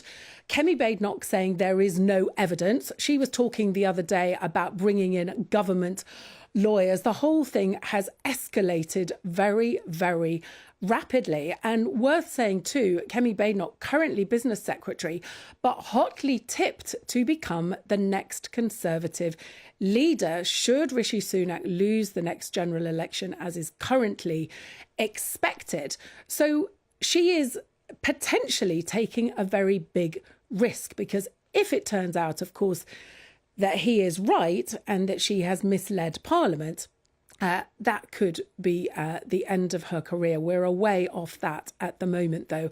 I think worth saying, too, that Lord James Arbuthnot, Conservative peer, who's worked to support the postmasters for many years, commenting last night saying that the sub-postmasters would be with Henry Staunton, in that it is their experience that the government has stalled on compensation periods for a long period of time. So let's see what happens now. But in the meantime, hundreds of postmasters still feeling very let down. Thank you, Catherine. The time now is 6 minutes past 7. Later this morning, WikiLeaks founder Julian Assange will make his final appeal against extradition to America. In 2019, the US government indicted the Australian national on 18 charges relating to WikiLeaks' release of 500,000 secret files on the conflicts in Afghanistan and Iraq. Then, in December 2022, the US won its appeal against an earlier UK court ruling that he could not be extradited due to concerns over his mental health. Well, we're joined now by his former PR advisor, that is Richard Hillgrove. A very good morning to you, Mr. Hillgrove. Good morning. I don't know how in touch you are with Mr. Assange anymore, but this is his final chance to stay in the UK. Why would he rather be in Belmarsh prison than in a prison in the States when he could be out in 6 years? It's not his final chance. He's appealing to the two judges for a full appeal. But they could just shut it down. I think a lot of people are expecting, look, this has gone on long enough, let's just refuse any further appeal, pack him off, and in 28 days we'll see him on a plane to the USA. But what I can't get past is the fact that the judge earlier, Vanessa Barrister, had ruled that his mental health has suffered enough that he shouldn't be extradited, full stop. You know, Gary McKinnon was good enough for him, and why is it OK now? The Americans appealed and said, well, you know, his mental health is good enough. 300 doctors signed something and said, well, it really isn't. If there's even a grey area on that, his human rights should kick in and he shouldn't be on that plane. Well, the European Court of Human Rights didn't think that there was a claim there. They thought that, you know, if anything, that this was just a ploy to avoid being extradited. Now, I just want to understand what is different in terms of the impact on his mental health from an American prison to that of Belmarsh, where we send some of our most hardened criminals. Well, you've got the United Nations Special Rapporteur on Torture visit him at Belmarsh and rule that he's suffered from torture. So who are you going to believe? The United... So why does he want to stay in Belmarsh, then? Well, I don't think he wants to stay in Belmarsh. I think he wants to be let free, and I think he should be let free. But the problem you've got is it's a no-win either way you look at it, because if he gets on that plane and goes to America, let's face it, you go to an American prison, the suiciding of Assange could take place Epstein style. You know, you've got the situation where people will go on the internet and say, look, I'm not suicidal. Oh, funnily enough, they've been suicided. You know, the Justice Department in America have just done a special report only 4 days ago saying that the prison services really lax in America. So basically anyone can get access. And the CIA, you know, they've got form. They've already got there's a huge dossier of evidence there that they tried to assassinate Assange. So if he's on American soil, his life's in danger. But Chelsea Manning was OK. Chelsea Manning's got through it, but that raises another point. If Julian Assange is just the messenger and didn't do anything wrong, why on earth is... Well, how could he not have done anything wrong? I mean, people in the theatre of war may have died because of him, and we're worried about his mental health. OK, well, just to unpack that one, it's been analysed that he redacted all the names and he was extremely responsible, and not one person died from the leak. So they ruled that one out. But from a journalist point of view, you should both be really petrified, because if a precedent is set that you say something on morning TV and a UAE country doesn't like it, you're on the next plane. And facing prison time. And you're a journalist. You should have the right to publish. You know, and the Guardian editor at the time, Alan Rusbridger, published the same information that Assange printed. No wonder he's backing Assange now, despite having hated the guy, because he's thinking, if you can retrospectively pull me out for doing something. But the difference is, I mean, The Guardian, Rusberger would have published whatever it is, two front pages or whatever, and pull out inside. Assange was responsible for tens, if not hundreds of thousands of pages, which he couldn't possibly have read and redacted fully. Well, he's won every single journalistic award you can imagine. So I know he's a polarising figure, but from this one side of the fence, he's the greatest journalist of all time. The journalist he may be, and a certain type of journalist he may be, but do the public care less? I mean, you're the PR man, or you were the PR man. People don't care about him. I think because they're fed up listening to him. Well, I think the dirty tricks PR on his reputation has been extremely successful, from sexual smear to everything else. But also, he's his own worst enemy because of his. He's on the spectrum. He's non-partisan. He doesn't really make many friends. You'd think you're in with him, and suddenly he's leaked something on you. So you've got a situation where everyone goes, he's the Assange problem. And it's kind of like a slow-motion disposal of a person that's like a bomb ready to go off. But human rights must kick in. This is a human life. Finally, Australia's kicking in. His home, my contract with him, even though he was in the Ecuadorian embassy, was signed under Australian law. He considers himself Australian. He's not Shamima. He's not stateless. He's Australian. And they need to do something sensible and kick in. But this whole situation is ridiculous. On the free speech argument, I mean, a lot of people would say, look, we believe in free speech, we believe in transparency, but we also understand the importance of checks and balances to make sure that there isn't a threat to national security. And there has to be certain things. For example, I mean, if you were to say the nuclear code or whatever, we can't put that in the public domain. There are certain things that can actually present harm to the public and therefore have to be kept private. And that's not to say that you're not a good journalist if you believe certain things should be kept. If you just analyse what they're doing him for, Reuters had already put all that footage out. I mean, suddenly he's caused a problem. I mean, it's convenient to spotlight Assange because he's just a problem maker. He's a troublemaker. Was it a problem to you? Why are you his former PR advisor? my contract was for 24 months. And that was at a time where he lost his Wi-Fi and his phone access and everything. And I'd met him in the Ecuadorian embassy. And in the end, it was through the lawyers. And in the end, he was in Belmarsh. So my role in terms of being his eyes and ears while he was in the Ecuadorian embassy kind of came to an end. But you still believe in him? I believe in the principle he stands for, and I think that's why the entire world is debating this, because it sets this grisly precedent. It's the end of freedom as we know it. Richard, got to leave it there. That's Richard Hillgrove, former PR advisor to Julian Assange. So we're going to hear a lot about Julian Assange over the next couple of days. Thank you very much indeed. Farmers will benefit from a £220 million package. Prime Minister's going to announce this today. It'll double investment in productivity schemes and security. Yeah, almost half of farmers in England now receive support from the government's post-Brexit farming schemes, but many argue it isn't enough. Well, let's speak to the Environment Secretary, Steve Barclay, on this. Steve, good morning to you. Good morning. Yeah, 220 million. What do you plan to do with this? Because there's a lot to do, is there not?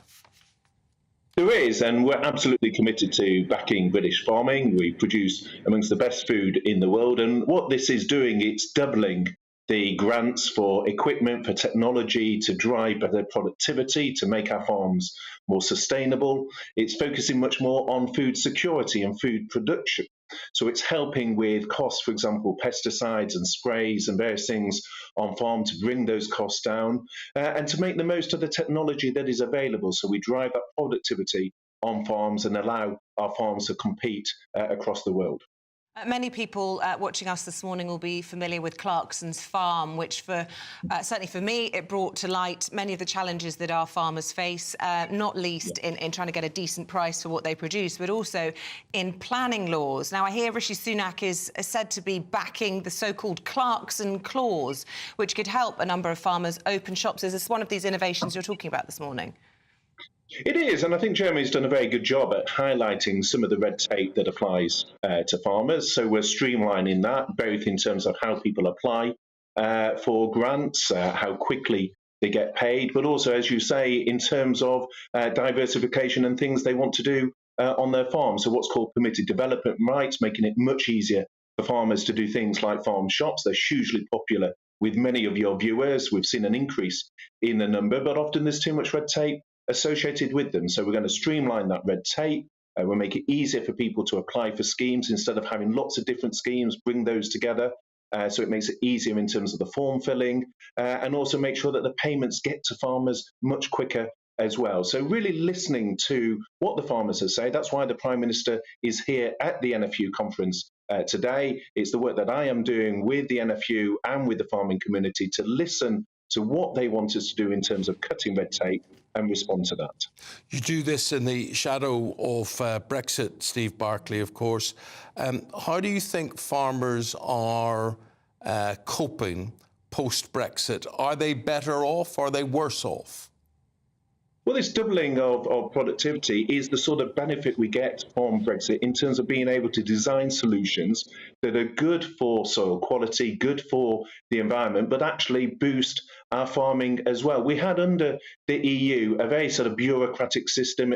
50% of the money went to the 10% of largest farms. It was based on the size of farm. It didn't respond to innovation. It didn't respond to technology. And we're also legislating as well with things like our gene precision legislation so that we can use the latest science to boost our farming as well. So it's about having farming in a way that works with the environment, that's designed for what we need in England specifically, and isn't just based on a bureaucratic formula, which was the case in the EU. Yeah, although the post-Brexit farming subsidy scheme in England has failed to improve on the old EU system, and large landowners are still benefiting disproportionately. That's not according to me, that's according to the outgoing president of the National Farmers Union, who you'll be meeting with a little bit later on today. It certainly seems from what you've said to us this morning that there has been a slowness in getting subsidies to farmers. That's got to be an admission there, that the whole process, I think there's been 7 environment secretaries since Brexit. It's been very difficult for farmers, many of whom wanted Brexit wholeheartedly. Well, I've worked very closely with Minette. I represent a farming constituency myself.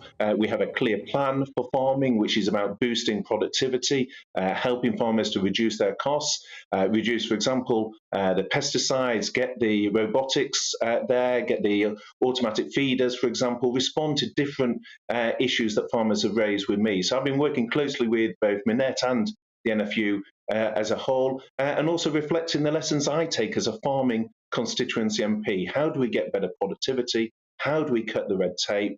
We're meeting our manifesto commitment in terms of the £2.4 billion commitment, and that includes doubling the funding for productivity, and that's one of the things the Prime Minister is announcing today. In those letters that you get from farmers and from your constituents, how many ask for the importance of diversification? Because I see that it is a priority for you to have diversification in the countryside, and I just put it to you, of all the things you've got to deal with, why is diversification deemed to be important? Well, it's one of the things. I think the most important thing is how we boost food production and recognise the importance of food security with climate change, with war in Ukraine, with unrest in the Middle East. I think there's much more focus. One of the things I personally am putting a lot more focus on is food production and food security. So diversification, Eamonn, is one issue. A lot of farmers have already done a lot of work on that, but they often find red tape and bureaucracy when they want to make changes. So we're responding to that, but I don't think that's the main issue. I think the main issue is how do we focus on food production, on things like food security, get the grants to farmers to drive productivity on their farms, and things like reducing their energy costs. So boosting, for example, access to grants for solar on their commercial buildings. That's been hugely popular with farmers because energy costs is one of the big costs that many farmers face. We're almost out of time, but there's so many other big news stories. I have to ask you about the situation a Jewish family here in London found themselves in when a birth certificate was returned to them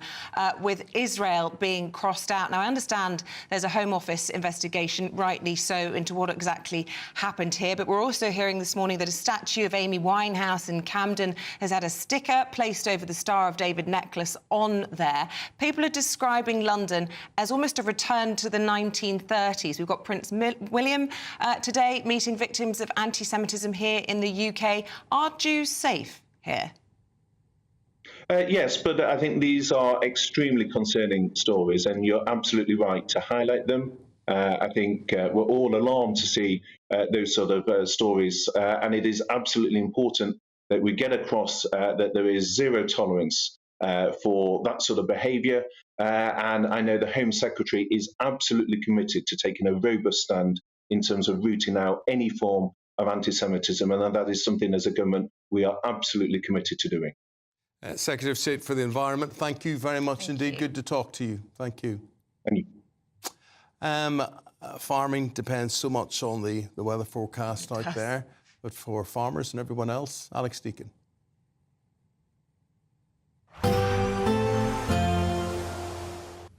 Morning, I'm Alex Deakin and this is your latest weather update from the Met Office for GB News. Another mild day across the south today. There is a band of rain tracking its way in and it's going to turn quite breezy as well. That rain already into Scotland and Northern Ireland will continue to push southward, so eventually we'll see some rain arriving over northwest England and parts of North and West Wales. It turns a bit brighter across Scotland and Northern Ireland for this afternoon, but some showers will come into the northwest.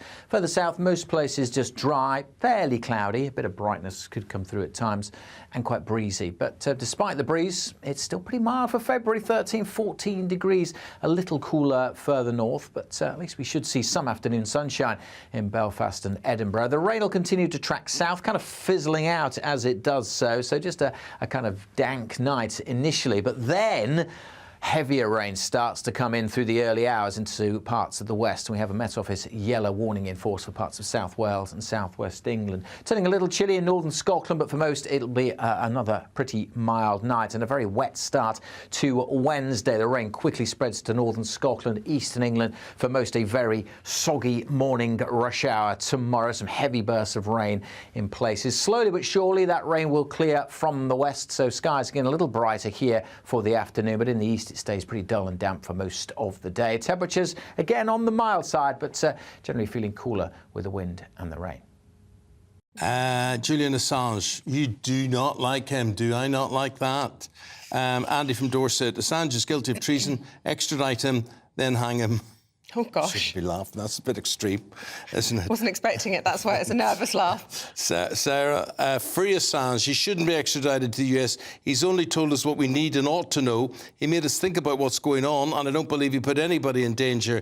He and his family have suffered enough. He should be freed and allowed home to Australia. We've also been discussing this morning what makes you feel proud to be British, because Rishi Sunak has come out and said today, don't worry, our plan's working. I'm going to restore pride in the country. This is after we've gone into recession and he's just spectacularly lost 2 by-elections. Well, a few of you have come out and said, actually, Gordon says, is anyone proud to be British anymore? I'm envious of the Scottish and the Welsh, who all have pride and an identity, but as an English person in multicultural Britain, sadly being eroded. You have to check today if it's possible to fly a St George's flag. Well, I noticed you didn't say Northern Irish, where it's somewhat more complicated, but being Irish, it's pretty straightforward, and people are very proud to be Irish, and we're coming up to the special day for our blessed saint, St Patrick, on the 17th of March. When he wears a full green suit. Yeah, but what I'm trying to say is everybody wants to be Irish on the 17th of March. I don't care who you are. You all want to have a shillelagh and a shamrock and a Guinness and whatever it happens to be. And that's, you know why that is, Isabel? Because we are fun people. You are. We're fun people. You've got good crack. We have good crack. We tell better jokes than anybody else. And you like a drink. And we laugh at our own jokes as well. And you laugh at yourself. And laugh at ourselves and whatever. Well, Barbara says, I'm very patriotic and proud of my flag and my history. But patriots have been subjected to a campaign of hate for everything British. I'm not surprised recruitment is down. Why have all governments not supported all forms of patriotism, but have allowed all detrimental views to prevail? Do you know what I'm proud of? I was hoping someone would say what made them proud. I'm proud of our green and pleasant land. That's what and our beautiful architecture. I'm proud. You're Irish. To work with me. Will you stop finishing my sentences? My football team. Off Man United. I knew it! I got there 4th time lucky. One love, one religion, MUFC. I'm genuinely proud. It makes me emotional. I can watch clips from famous football games, and it wales me up. Well, so, OK, that's a fair point. Our football in this country is pretty incredible. Yep. Better than anywhere else in the world, really, arguably. So maybe that makes you proud at home if you're a big football fan like Eamonn. Send some positive ones in. I want to hear the things that genuinely make you proud. I don't want to hear any more that you're not proud anymore. Some positive ones, tell you, please. I'd be really proud if I won the Great British Giveaway competition the last week to do it. 18 grand, have a go. It's the final week to see how you could be the winner of £18,000 in tax-free cash. That's like having an extra £1,500 each month for the next year. Listen to the moment we told Phil from West Yorkshire he'd won our last Great British Giveaway. Hello? Phil, I've got some really good news for you. You're the winner of the Great British Giveaway. You're joking. That's brilliant news. But hurry, as lines close at 5 p.m. on Friday. For another chance to win £18,000 in tax-free cash, text GBWIN to 84902. Text costs £2 plus one standard network rate message, or post your name and number to GB02 PO Box 8690 Derby DE1 9TT. UK only. Entrance must be 18 or over. Lines close at 5 p.m. on Friday. Full terms and privacy notice at gbnews.com/win. Good luck. Absolutely enjoy Friday closing day. Labour vows to ban fox hunting. I don't think that's true. Well, it's been banned, hasn't it? Yeah, but there are it's been loopholes, banned, yeah. and they're going to try and close any loopholes. Yes, in that. whatever those Yeah. loopholes are. Anyway, there's a lot of people that get very hot under the collar, very emotional about this. We are going to be debating that next, right here on your very own GB News channel with Eamonn and Isabel. 2024, a battleground year. The year the nation decides. As the parties gear up their campaigns for the next general election. Who will be left standing when the British people make one of the biggest decisions of their lives? Who will rise? And who will fall? Let's find out together. For every moment, the highs, the lows, the twists and turns. We'll be with you for every step of this journey. In 2024, GB News is Britain's election channel. Good afternoon, Britain. Weekdays from midday. Francis, Just Stop Oil have in the past broken the law. I remember distinctly the Dartford crossing. That ended up with 2 jailed, I believe, if I remember correctly. Is it ever justified in your view? Yeah, thanks so much for having me on. I mean, I would have to say yes. I mean, we're trying to preserve my life, your lives, the lives of your family, and it's not just the planet that we're trying to protect, it's the lives of millions of people. And, you know, we know from history that we have to break the law in order to put pressure on the government and to be listened to. No one would doubt your sincerity in your views. You genuinely believe in what you fight for. But there are others who think differently. For example, there are Islamist extremists who believe that people will go to hell unless they convert to Islam. They will sincerely, perhaps, break the law in order to force people to convert. In their view, they might be saving people's lives for eternity. There might be abortion activists who say that babies are being murdered and to save their lives we need to break the law to stop people having abortions. Why do you get to say that your moral conviction is the one that's right and other people's individual moral conviction are those that are wrong? So what's really integral to the Just Stop Oil campaign is the fact that it is a non-violent campaign. That's what separates us from the examples that you've just given. We're absolutely dedicated non-violence, both as a tactic and as a principle. So though we might be breaking the law... If individuals take it upon themselves to break the law for whatever their course is, surely the way that we decide what society wants in general is democratic and within the law.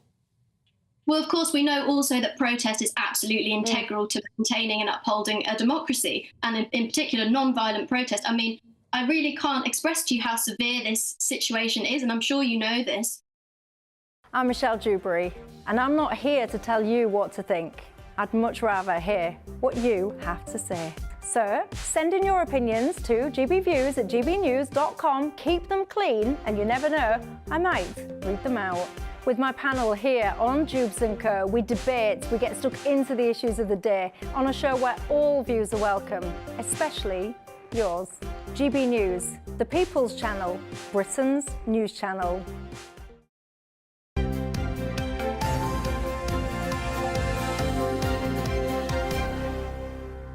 Apparently there are loopholes in the ban on fox hunting, which Labour have promised to eliminate if they get elected. So Steve Reid, he's the Shadow Environment Secretary, says the party would try to close those loopholes in the existing ban that allow some forms of hunting to continue. They claim it isn't wanted in any part of the country, but we're asking if that is true. If it is true, and what are these loopholes? Charlie Jacob is the host of the Field Sports Channel TV, and he's obviously against a ban. And there's Dr. Caris Bennett from PETA, who is the corporate projects manager there.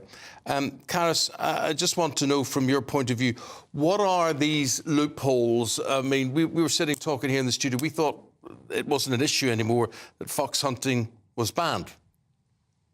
You're absolutely right, Eamonn. Hunting with dogs has been banned since 2004, so 20 years ago. But unfortunately, the ban is just not effective. Trail hunting is still allowed, and when this happens, the hounds are often still ripping foxes apart limb from limb. In fact, there's been over 400 prosecutions of illegal hunting with dogs since 2010. So it's clear that this loophole must be closed immediately. And Charlie, why would love you? Our wildlife, it just couldn't come soon enough. And indeed, Scotland has just banned trail hunting. OK. Now, Charlie, why would you be against a loophole such as that being banned? I must correct a couple of things. He's managed to pack quite a lot of lies into a single sentence. Hunting was not banned, hunting was restricted, coursing was banned, and there have only been a handful of prosecutions. The 400 she's talking about are because the laws that Tony Blair brought in were stronger than the existing anti-poaching laws, so police tend to use the Hunting Act instead of the old perfectly adequate poaching laws to prosecute people. So it's not quite as bad as she's making out.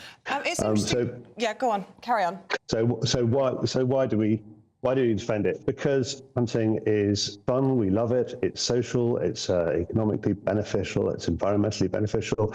And if Keir Starmer wants to crack down with a hate campaign against a minority group, that's it's his prerogative, it's absolutely fine. But I think we're reaching a point in the countryside, we're reaching perhaps the tipping point where we're just not going to put up with these urban attacks on what we do. It's an interesting point he makes, Dr. Bennett, isn't it? Because the Labour vote is predominantly in urban areas. Is there perhaps a lack of understanding about countryside pursuits? I don't know if, for example, you've ever been to a trail hunt where you see, as was described there, I mean, quite a spectacle, whether you approve of it or not, to see horses jumping over hedges and dogs in fine form. I mean, and it supports economies, it brings communities together, and from all different backgrounds. You have all sorts of different people at these sorts of places. Would it not be sad to see that part of British tradition disappear altogether? This must be consigned to the history books. There is no doubt about it. It is a blood sport. As the gentleman from the Field Studies Council said, it is a fun activity. People basically kill foxes for fun. It's a minority activity as well. The majority of people in the countryside, as well as in cities, think this is unethical and has no place in modern Britain. We all know foxes are sentient beings. They feel pain just like the dogs and cats that we share our homes with. But no one's arguing to reverse the ban, are they? To be clear, no one's arguing to reverse fox hunting ban in this debate. What we're actually talking about is trying to keep what's left of the sport. I mean, Charlie, you were laughing during some of that. What's your reaction to what she's saying there? Well, she just promoted me from Field Sports Channel to the Field Studies Council, so I'm very grateful. Thank you very much. My reaction is we've been visited with these urban rules by successive urban leaders. We've got Tony Blair, Jeremy Corbyn, Boris Johnson, all of them have produced an urban situation where it is not possible to die unnoticed in a remote farmhouse in the countryside. You can die unnoticed in a block of flats. There's something wrong with the cities. Trying to land your urban policies on our countryside, I just think we're going to reach a point where we're going to have had enough. That I think is the message here. You can ban hunting if you like. You can try to. but it's a bit like trying to ban snogging. You know, I just don't think you can stop us from doing it. Why not educate us out of what you don't like? You know, why legislate? Try that instead. What did he say? Ban smoking or No, snogging? snogging. Snogging, like as in kissing. Yeah, he said it's as likely to be effective as banning snogging. People want to do it. We don't want that banned. We do not indeed. Guys, we've got to leave it there. Thank you both very much indeed for opening up the debate. And let us know at home where you stand in all of this. Highly controversial. Let us know. I follow a lot of foxes on Instagram. Yeah, beautiful, beautiful creatures, and they have a place to play in our countryside. But the ban has gone. But also, you make a good point. Is this a urban way of looking at things as opposed to a practical country way? Let us know your views. John Salako, the former Crystal Palace player, talking about Roy Hodgson and what he does next. GB News with Eamonn and Isabel back after this. In the GB Newsroom, we bring you the news as it happens. With our team of dedicated journalists across the UK, we're ready to give you accurate reporting every day. When the news breaks, we'll be there with bulletins on GB News, the People's Channel, Britain's news channel. Lee Anderson's Real World. Fridays from 7 p.m. Dr. Jane Jones, who's the clinical lead for Care After Combat. Yeah. Jane, thanks for coming. And just tell me a little bit about your organisation. What do you do? OK, well, thank you for having me here so we can talk about Care After Combat. So we are an organisation, a charity, who work into the prison system, working with military veterans who've somehow got involved with the justice system and... So there's quite a high population of ex-servicemen and women in our prisons. Why is that, do you think? So 2014, the government did a review of who was resident in UK prisons, and what they found were that military veterans are the highest occupational group, and this obviously raises some concerns. Yeah.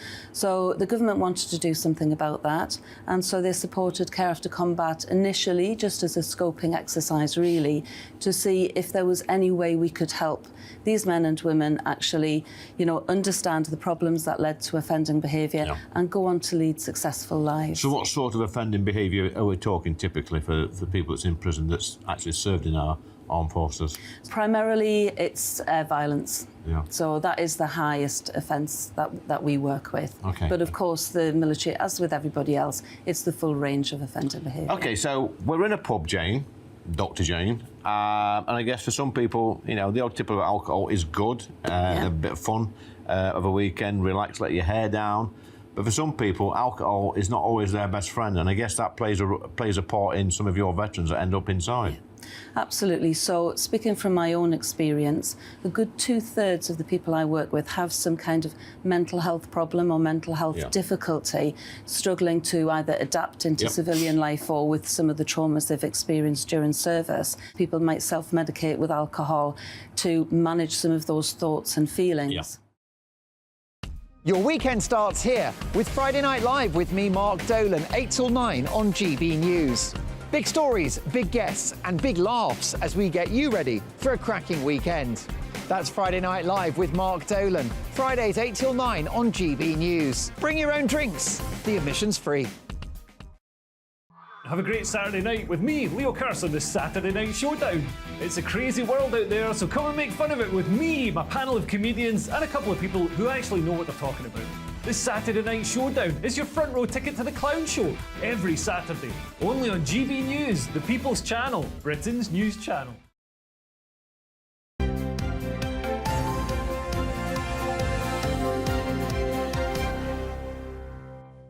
Ex-Crystal Palace legend John Salako coming your way very, very shortly. Coming your way right now, Paul Coit, looking back at what happened in the football last night, Paul. It was never really going to be the most exciting game in the world, to be honest with you. I mean, with respect, we look at Everton versus Crystal Palace and we're thinking, how's that going to go? Everton, of course, with this 10-point deduction, which may not be. Well, may not be. It's still hanging over them, and they've managed to get out of the relegation zone by this draw with Crystal Palace yesterday.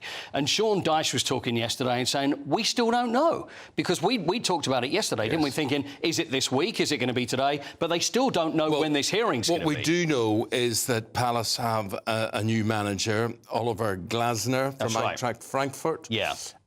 What do you know about him? Well, what we know is that he's he's a manager that's actually been fired. So he did very well at Eintracht Frankfurt and changed the way they were playing, and they were pretty successful at the time. Then had a bad season, so he's been out of work. But it seems that Crystal Palace have been interested in him for a while.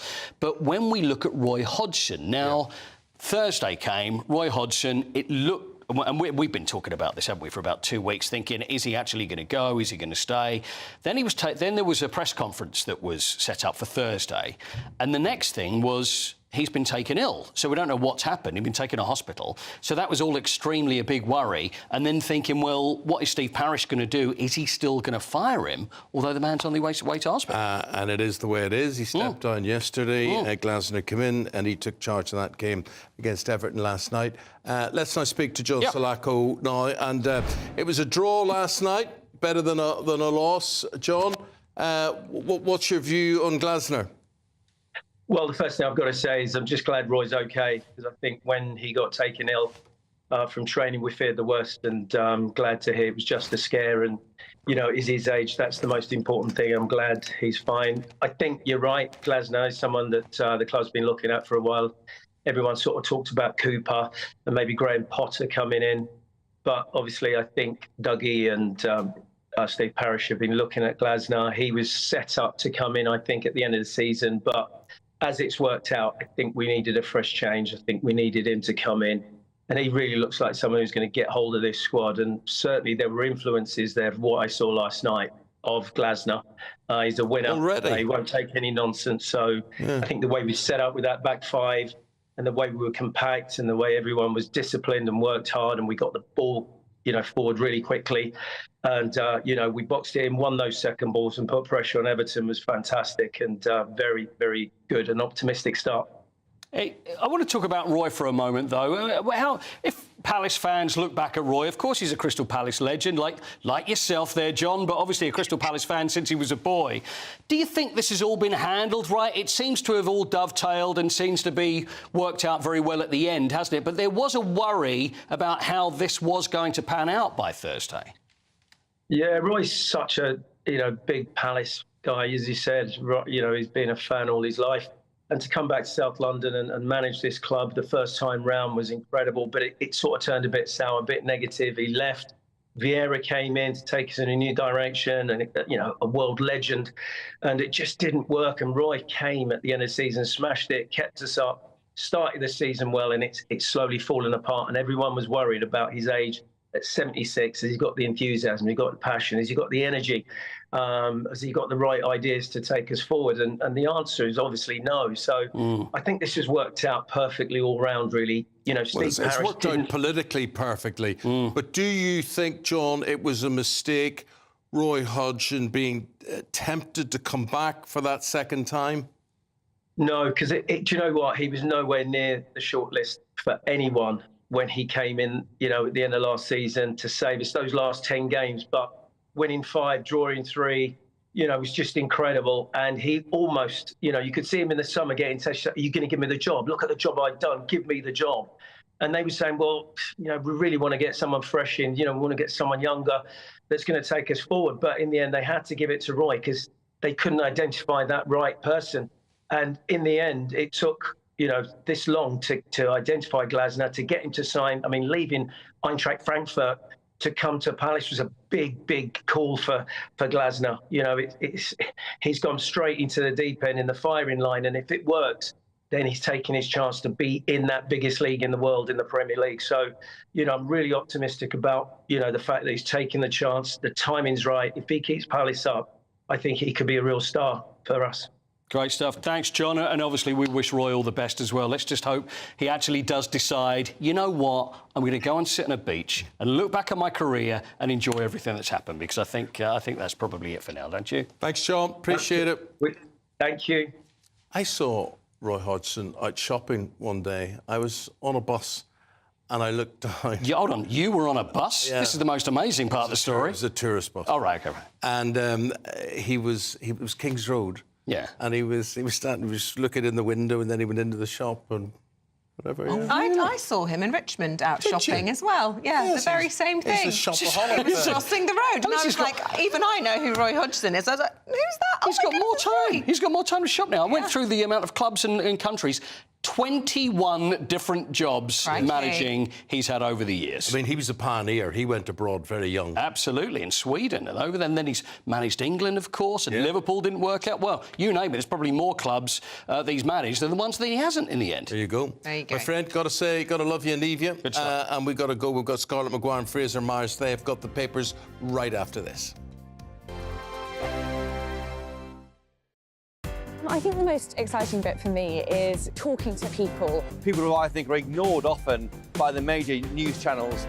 We're going to give news they want to hear. There's a voice there that needs to be heard. I think there's a chance here for a diversity of opinion to be expressed, which you don't find elsewhere. It's really exciting. We don't hold back. We're free to say how decisions that are taken here affect us all around the country. Only on GB News, the People's Channel, Britain's news channel. Patrick Christie's Tonight. Weekdays from 9 p.m. Former First Minister Nicola Sturgeon has made her much-anticipated appearance before the Scottish COVID inquiry today. It comes after allegations emerged that she deleted key pandemic WhatsApp messages, used the pandemic to push her own political agenda. But let's just cast our mind back, shall we, to August 2021, when Sturgeon was asked if she'd hand over all her WhatsApps to the inquiry. Here we go. I think if you understand statutory public inquiries, you would know that even if I wasn't prepared to give that assurance, which for the avoidance of doubt I am, then I wouldn't have the ability. This will be a judge-led statutory public inquiry. Which, for the avoidance of doubt, I am. OK. Well, you weren't, were you? But fast forward to today, and she was much less forthcoming. WhatsApp messages between yourself and Mr Yusuf and Ms Lloyd were produced by you. Where did you get them? They were provided to me through the Scottish Government. But did you delete them? Yes. Did you consider yourself, against that background and your considerable ministerial experience, to be precisely the right First Minister for the job? No, that's not how I would have thought of it at all. There's a large part of me wishes that I hadn't been.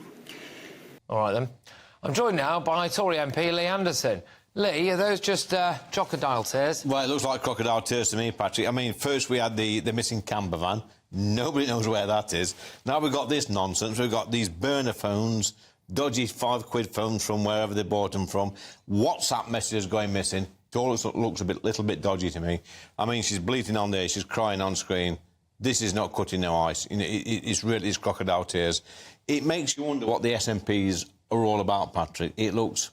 I mean, the people that have burner phones, let's be clear, people that have these dodgy phones where you can't trace them and disappearing WhatsApp messages, these are normally criminals, these are drug dealers. And you know what? These SNPs are no better than criminals. Join us every night on GB News at 11 p.m. for Headliners, which is 3 top comedians going through the next day's news stories, which is exactly what you need, because when the establishment has gone crazy, you need some craziness to make sense of it. Headliners. You don't have to bother reading the newspaper. We've got it covered for you. Every night at 11 p.m. and repeated every morning at 5 a.m. We won't send you to sleep like some of the other paper review shows out there. So join us 11 p.m. every night on GB News. The People's Channel, Britain's news channel.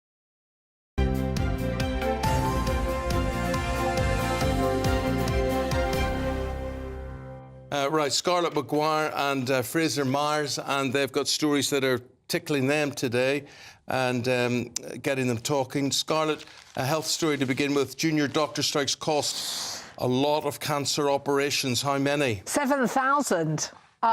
This is the strikes, and this is how serious the strikes are. It's just been cumulative. I mean, I have to say that over a year ago, I mean, I had an operation. I mean, a cancer operation put off because of the junior doctors' strike. It's absolutely real, and it's why this government has got to take it seriously. It should not be still going on. But what would Labour have done? Just paid the 35%? No, they would have negotiated. I mean, the problem is the government says, until you climb down, we're not talking to you. I mean, you know, what is more important? And it's costing us... it's costing people's lives, I'm completely certain. If I was running their re-election campaign, Fraser, I would say get this doctors thing sorted. There we see the former Health Secretary on Rural Affairs. We've interviewed him this morning because I think the idea was that the new woman involved would be more conciliatory. We haven't seen much evidence of that, have we? No, and I think, there is a good case for paying doctors more. We are losing talented NHS doctors to other countries because they're finding that their pay and working conditions are better abroad. We're responding to that by taking doctors from other countries as well. So it's, I think we are educating doctors for export. Yes, well, and the developing world is educating doctors to educate them, and then we're not paying them enough. And then we're paying. But the trouble is, if you do pay the doctors what, frankly, they probably deserve, where do you take the money from? Because nurses aren't paid enough, in my humble opinion. Teachers aren't paid enough. And we're all seeing our bills are going up, our council tax is going up to fund social care. I mean, it's very easy to say just pay the doctors more, but actually that means higher taxes, doesn't it? No, I appreciate that. But actually, this strike is costing us millions and millions of pounds. I mean, that's what, because they're getting and lives. They're getting in locums. But I mean, I think I was talking to a former Tory MP actually, whose daughter is a junior doctor, and I said, so what does she feel like when the Secretary of State for Health calls her a trainee? I mean, honestly, this is not conciliatory. Until they're 45 or so. Well, absolutely, junior doctors who are in charge of it, and that's what we don't seem to understand is that junior doctors are not, people still at university. You actually passed your consultant exams and still technically be called junior doctor. A junior doctor for something like 2 years, I think. Okay. Absolutely. In Trafalgar Square, Fraser, there are plinths around Nelson's column, and there are 4 plinths, and the 4th plinth is for what? Well, every couple of years they change what the design is going to be so they can showcase new art. But the lineup of all the next plinths, it's like if you asked, say, the most right-wing Daily Mail columnist you could find, and you say, what kind of deranged woke thing do you think the Mayor of London will do? And then he's done it. He's actually signed off on these things. So the next one we can enjoy is going to be a tribute to transgender sex workers. There are plinths about celebrating migration. There's a plinth that's going to be with his tube line. Essentially, it's the same theme, the same themes, and the fireworks. Yeah. The same old. It's all the same old themes. It's racism. It's migration. Transgenderism. I mean, I'm surprised there's no climate change one. I suppose that's the only sort of theme. But to be fair, the Telegraph calls it anti-UK propaganda. I mean, one is a black woman in a blue dress. Since when is that anti-UK? I mean, actually, it's about diversity. The 4th plinth. So we have 3 plinths with, straight, very boring stuff that should be. And the 4th plinth is for fun. I mean, the 4th plinth is to make us think. And I remember that incredible picture of a woman who had no arms and legs and her baby. Yeah. And actually, it was really, really moving. And it made you think. I mean, that's what's good about it. OK, Fraser. The drinking culture in Britain and a sense of humour, we're told in the Times, has given the English language a lot of drunk. How do you pronounce that? Drunkonyms. Drunkonyms, yeah, different. Essentially, all kind of different synonyms for being drunk. And it's a German researcher who's found this, and it's the idea that you can actually just add ed to the end of a word, and people will understand that means drunk. So. Hammered, wellied, bladdered, steam pigged. I haven't heard that before.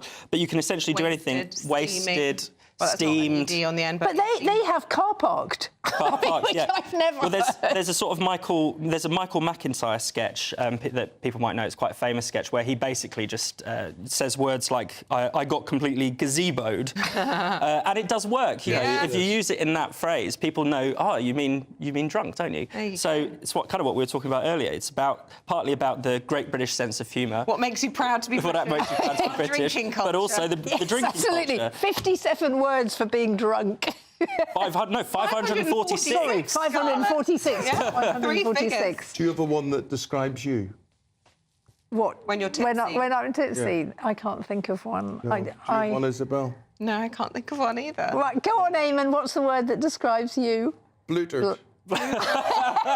Blutered, yes. I tend to go for steamed. Yeah. Steamed. Yeah. Oh. I always have an ing on the end.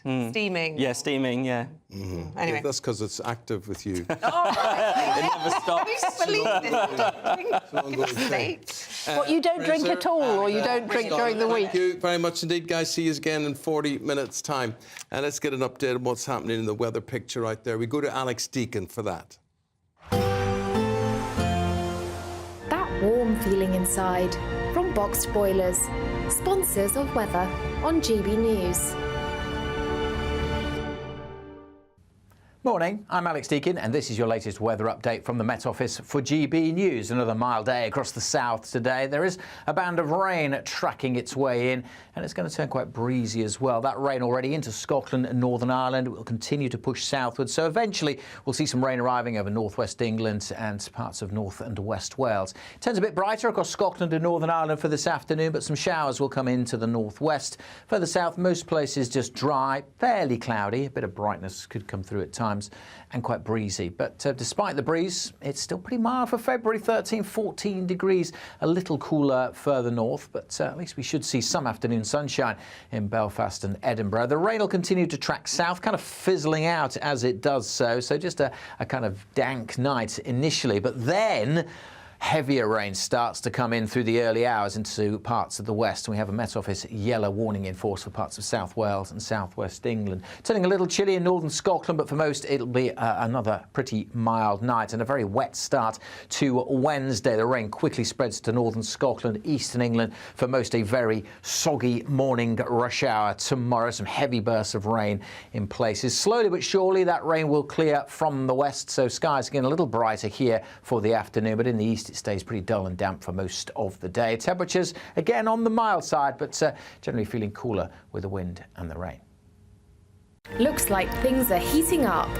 Boxed Boilers, sponsors of weather on GB News. Getting in touch in praise of farmers. Janet says farming is probably the only occupation where one is effectively on duty 24 hours a day, every day of the week throughout the year, and responsible for so much. British pride, bacon sandwiches, royal family, tolerance, and the countryside. We'll be back with more of all of that after this. 2024, a battleground year. The year the nation decides. As the parties gear up their campaigns for the next general election. Who will be left standing when the British people make one of the biggest decisions of their lives? Who will rise? And who will fall? Let's find out together. For every moment, the highs, the lows, the twists and turns. We'll be with you for every step of this journey. In 2024, GB News is Britain's election channel. Martin Daubney, weekdays from 3 p.m. Welcome to the show. Superb stuff, great footage. So you're right in the thick of it there. What's the mood on the ground? Well, I've left there now. I've actually now come to that EU Council summit that I was talking about. It's still pretty chaotic. The entire city of Brussels has been completely clogged with these tractors, sort of three abreast in most of the roads across the city. The people of Brussels aren't particularly happy. I mean, this is sort of reminiscent for some people of the Just Stop Oil protests, you know, people gluing themselves. People are unable to get to hospital appointments, and there's a lot of upset about the destruction that's happening on the streets of Brussels today. But on the other side, there's also the protests, which the farmers are saying that EU green laws simply are not able to fit with what they need to do to keep their businesses going. And just before the protests happened, we saw the European Commission actually make some concessions to the farmers' protests. And this is on the demands that were put on them to set aside somewhere in the region of 5% of their land for regrowing for biodiversity. A lot of the farmers have said that's not possible, and the European Commission has said that they can delay that coming in. So they have won a small concession with these protests. And Jack, there's a feeling as well A huge dissatisfaction that the European Union has managed to find 50 billion euros in aid to send to Ukraine, and yet farmers in particular are on the receiving end of net zero targets, taxation on diesel and endless red tape. So many farmers, Jack, saying they're measuring ditches to see if they have to drain them or not. There are minimum requirements on the width of battery hen enclosures. Endless red tape, as Jeremy Clarkson pointed out in Clarkson's farm in Britain. They've simply had enough, and they're shouting, Ursula von der Leyen, we are here. I think the most exciting bit for me is talking to people. People who I think are ignored often by the major news channels. We're going to give news they want to hear. There's a voice there that needs to be heard. I think there's a chance here for a diversity of opinion to be expressed, which you don't find elsewhere. It's really exciting. We don't hold back. We're free to say how decisions that are taken here affect us all around the country. Only on GB News, the People's Channel, Britain's news channel.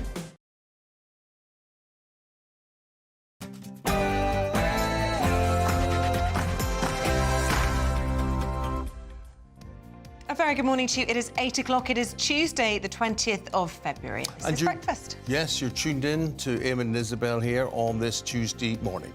The Post Office scandal's taken another turn. This time, the Business Secretary, Kemi Badenoch, has accused the former Post Office chair that she sacked of revenge. She made explosive claims against the government. Yes, the Post Office row has got even uglier, with claims of lying flying around the House of Commons. What's the truth of it? Find out more with me very soon. Last chance for Julian Assange. The controversial WikiLeaks founder is in court today in a last-ditch attempt to stop his extradition to the USA.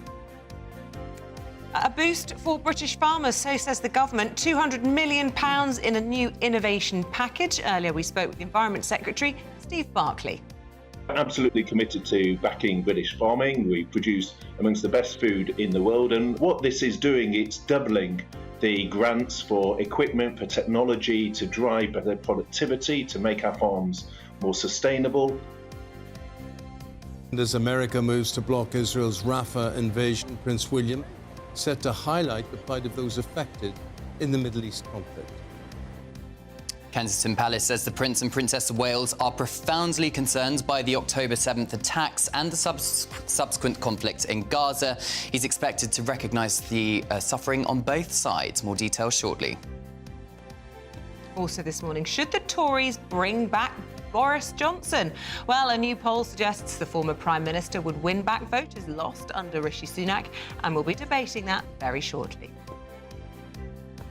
And in the sport, just before drawing at Everton, Crystal Palace announced their new manager hours after Roy Hodgson steps down. The biggest change to an Olympic sport in over 100 years, which involves running and jumping, by the way, and the mankini-wearing show jumper, good news, he's in the clear to ride again, but obviously if he's dressed properly. Not quite as bright out there today, staying mild and dry across the south. Further north, there is some rain slipping in, and further rain to come tonight and tomorrow. Join me later for a full forecast.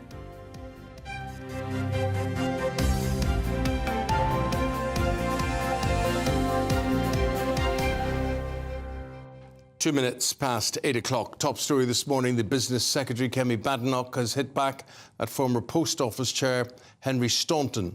During an urgent question in the House of Commons yesterday, Kemi Badenoch accused the ex-Post Office chair of seeking revenge after he made explosive allegations about the government's handling of the Horizon scandal. Mr. Staunton claimed that when he was first appointed as chair of the Post Office, he was told by a senior civil servant to stall on paying compensation. There is no evidence whatsoever that this is true. In fact, on becoming Post Office chair, Mr. Staunton received a letter from the Bay's Permanent Secretary, Sarah Mumby, on the 9th of December 2022. It welcomed him to his role, making it crystal clear that successfully reaching settlements with victims of the Post Office scandal should be one of his highest priorities. Well, during that debate, Labour claimed that the government was covering up, which led to this comment from Conservative Lee Anderson.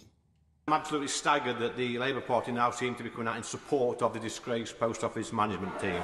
This, by the way, Madam Speaker, is the same management team that oversaw the wrongful imprisonment of constituents, of postmasters across the country, hundreds of convictions. So does my right honourable friend agree with me that when push comes to shove, that lot over there would take the side of the grifters, not the grafters? Well, let's get some political reaction to all of this from our correspondent, Olivia Utley. Good morning to you, Olivia. Look, Kemi Badenoch really not holding back, didn't necessarily need to take an urgent question on this yesterday, very clear in her position. But obviously, you know, we've seen what happens if anybody's ever found to mislead Parliament. She must be very sure-footed, must she not? She's very sure-footed indeed. And actually, this isn't the first time in recent months that Kemi Badenoch has accused someone of lying. In a select committee hearing a couple of months ago, she accused Labour MP of lying about her position on trans rights. As you say, Kemi Badenoch must be very sure of herself indeed.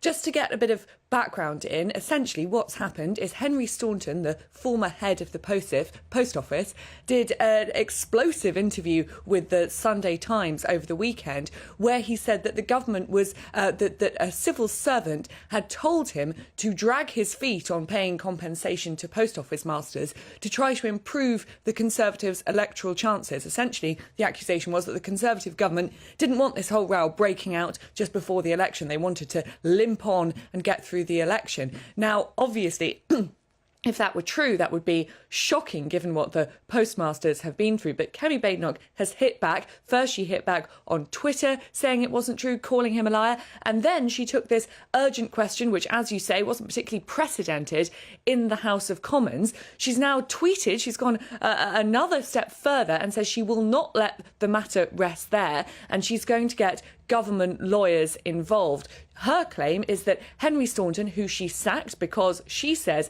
his conduct simply wasn't good enough, is seeking revenge on her by fabricating this tale that the government dragged its feet. Either way, whichever party turns out to be in the wrong here, and Kemi Badenoch better hope it's not the government, because, as you say, misleading Parliament is very serious indeed. Whichever party is in the wrong here, it looks very, very bad. OK, Olivia, thanks very much indeed for all of that. In other news today, the Prince of Wales will undertake engagements which recognise the human suffering that's been caused by the ongoing war in the Middle East and the subsequent conflict in Gaza, as well as the rise of anti-Semitism around the world. Well, joining us in studio now, our royal correspondent, Cameron Walker. Cameron, I can see what he's doing here. Good luck to him if it works. But it strikes me he's entering into that dangerous area of political sensitivity. Yeah, it's a really bold move from Prince William here. It's clearly a very politically contentious issue. You said in your introduction that there are fears of an escalation when it comes to the Israel-Gaza conflict, because Israel forces are moving into Rafah, that city in southern Israel. But what struck me is there's been a real difference in tone here. After the October 7th attack, Prince William's spokesperson released a statement saying that he was clearly profoundly distressed by the events, but he spoke of Israel's right to self-defence, the terrorist attacks of Hamas.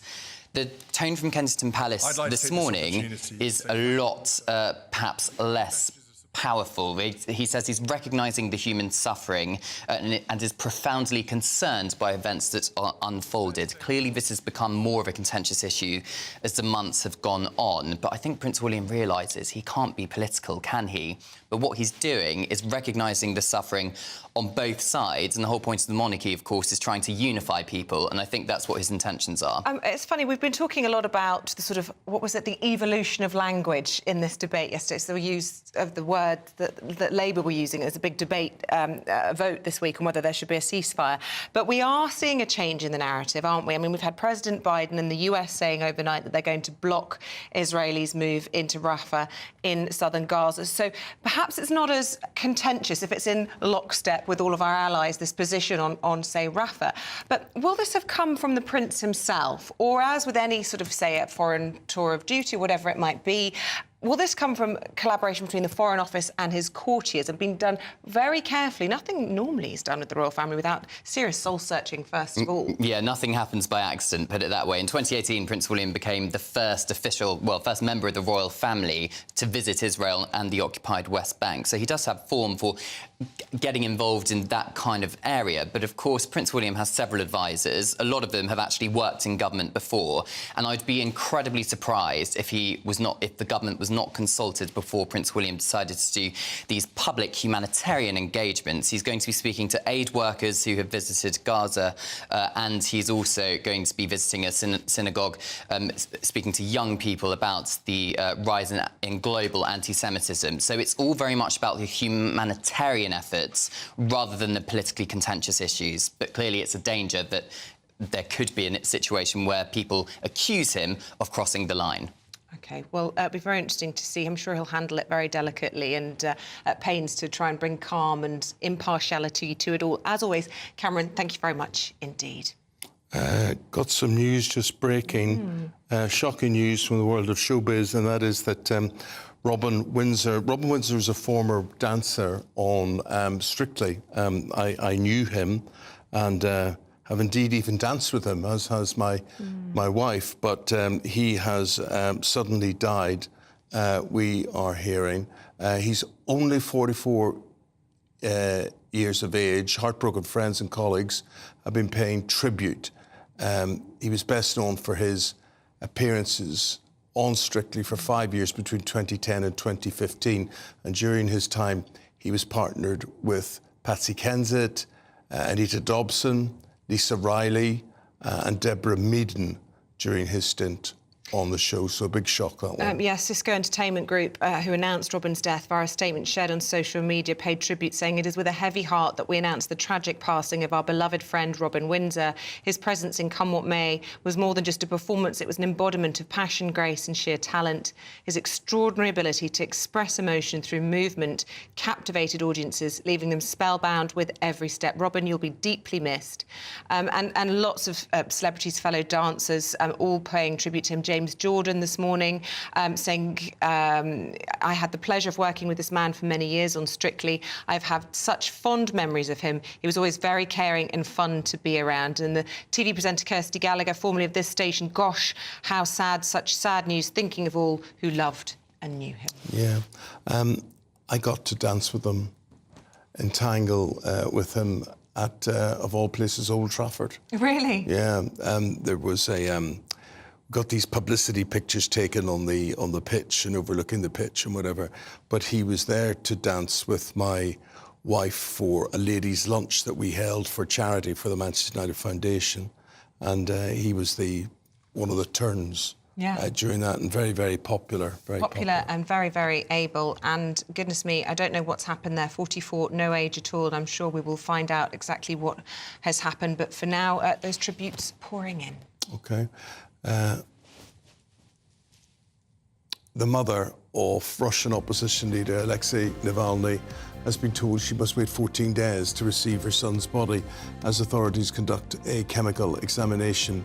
His wife Yulia spoke publicly yesterday, alleging the Kremlin's waiting for traces of Novichok, the nerve agent, to disappear from his corpse. The United States has urged Israel to drop plans for a ground offensive in the city of Rafah in the southern part of the Gaza Strip. Washington's proposed a UN Security Council resolution calling for an immediate humanitarian ceasefire, and that's due to be debated today.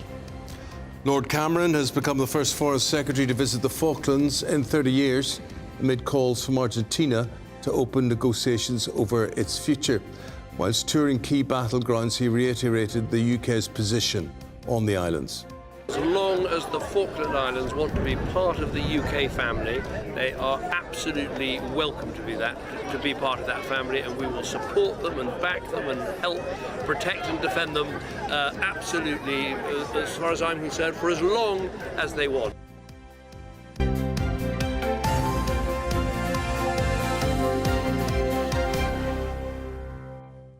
Okay, let's take a look at what the weather's up to today. Alex Deakin has all the details. Good morning to you, Alex. Morning, I'm Alex Deakin and this is your latest weather update from the Met Office for GB News. Another mild day across the south today. There is a band of rain tracking its way in and it's going to turn quite breezy as well. That rain already into Scotland and Northern Ireland. It will continue to push southwards, so eventually we'll see some rain arriving over northwest England and parts of North and West Wales. It turns a bit brighter across Scotland and Northern Ireland for this afternoon, but some showers will come into the northwest. Further south, most places just dry, fairly cloudy. A bit of brightness could come through at times and quite breezy. But despite the breeze, it's still pretty mild for February, 13, 14 degrees, a little cooler further north, but at least we should see some afternoon sunshine in Belfast and Edinburgh. The rain will continue to track south, kind of fizzling out as it does so just a kind of dank night initially, but then heavier rain starts to come in through the early hours into parts of the west. And we have a Met Office yellow warning in force for parts of South Wales and southwest England. Turning a little chilly in northern Scotland, but for most it'll be another pretty mild night and a very wet start to Wednesday. The rain quickly spreads to northern Scotland, eastern England. For most, a very soggy morning rush hour tomorrow. Some heavy bursts of rain in places. Slowly but surely that rain will clear from the west, so skies again a little brighter here for the afternoon, but in the east it stays pretty dull and damp for most of the day. Temperatures again on the mild side, but generally feeling cooler with the wind and the rain. Well, time's running out and your last chance to win how much? £18,000, totally tax-free. And she's not lying. It's the Great British Giveaway. Lines close on Friday this week. So what we're asking you to do is make sure you get your entry in, and here's how you could win.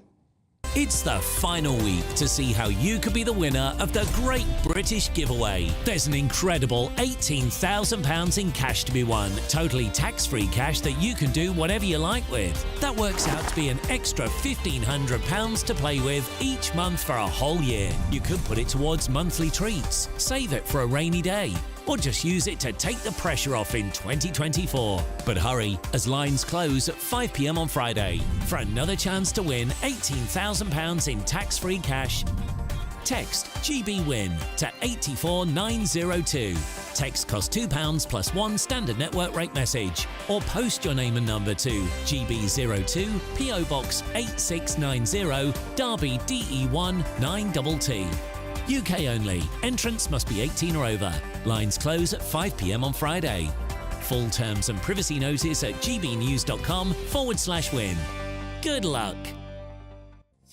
Right, still to come, we'll be debating whether or not it is time to bring back Boris Johnson. Do you know, I lay awake last night and I couldn't sleep because I'm thinking, is it time to bring back Boris? He's not even an MP, so I don't know what all this is about. Bring him back for what and where? Anyway, we think it's worth discussing next. Your view's very welcome after this.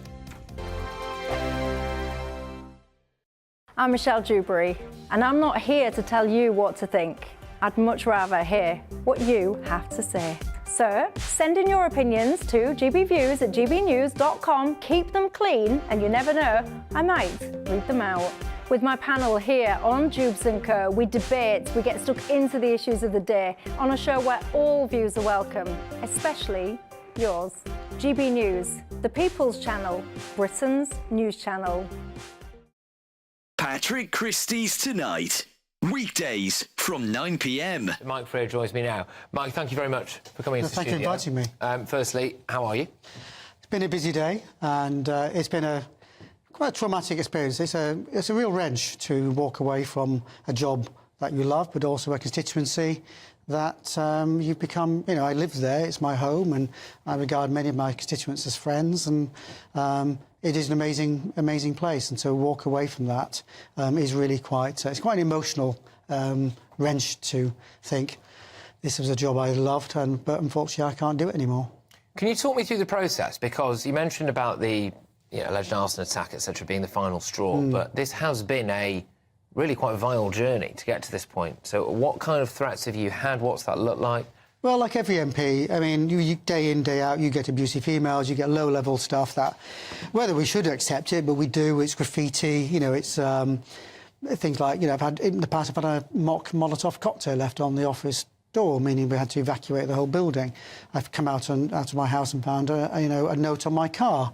Where I live is common knowledge, but what I drive is less so. And it's a few weeks after John Mann had the wheel nuts on his car tampered with. So that all kind of makes you get a bit, what on earth's going on.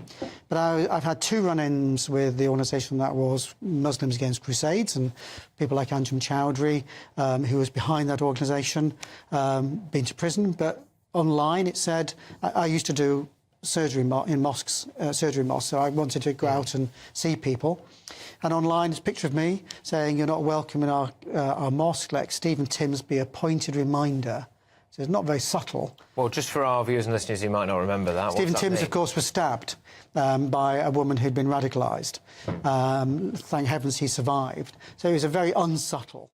Tired of the usual focus-tested, pre-prepared Westminster runaround? Well, so am I. So you want higher taxes? Is your department to blame for this? Are you rethinking this policy? Every Sunday at 9:30, I'll be sitting down with those in power to get the truth about the issues affecting you. Let's be honest, we've known about the cost pressures of this project for years, not months. That's the Camilla Tominey Show, a politics show with personality. On GB News, the People's Channel, Britain's news channel.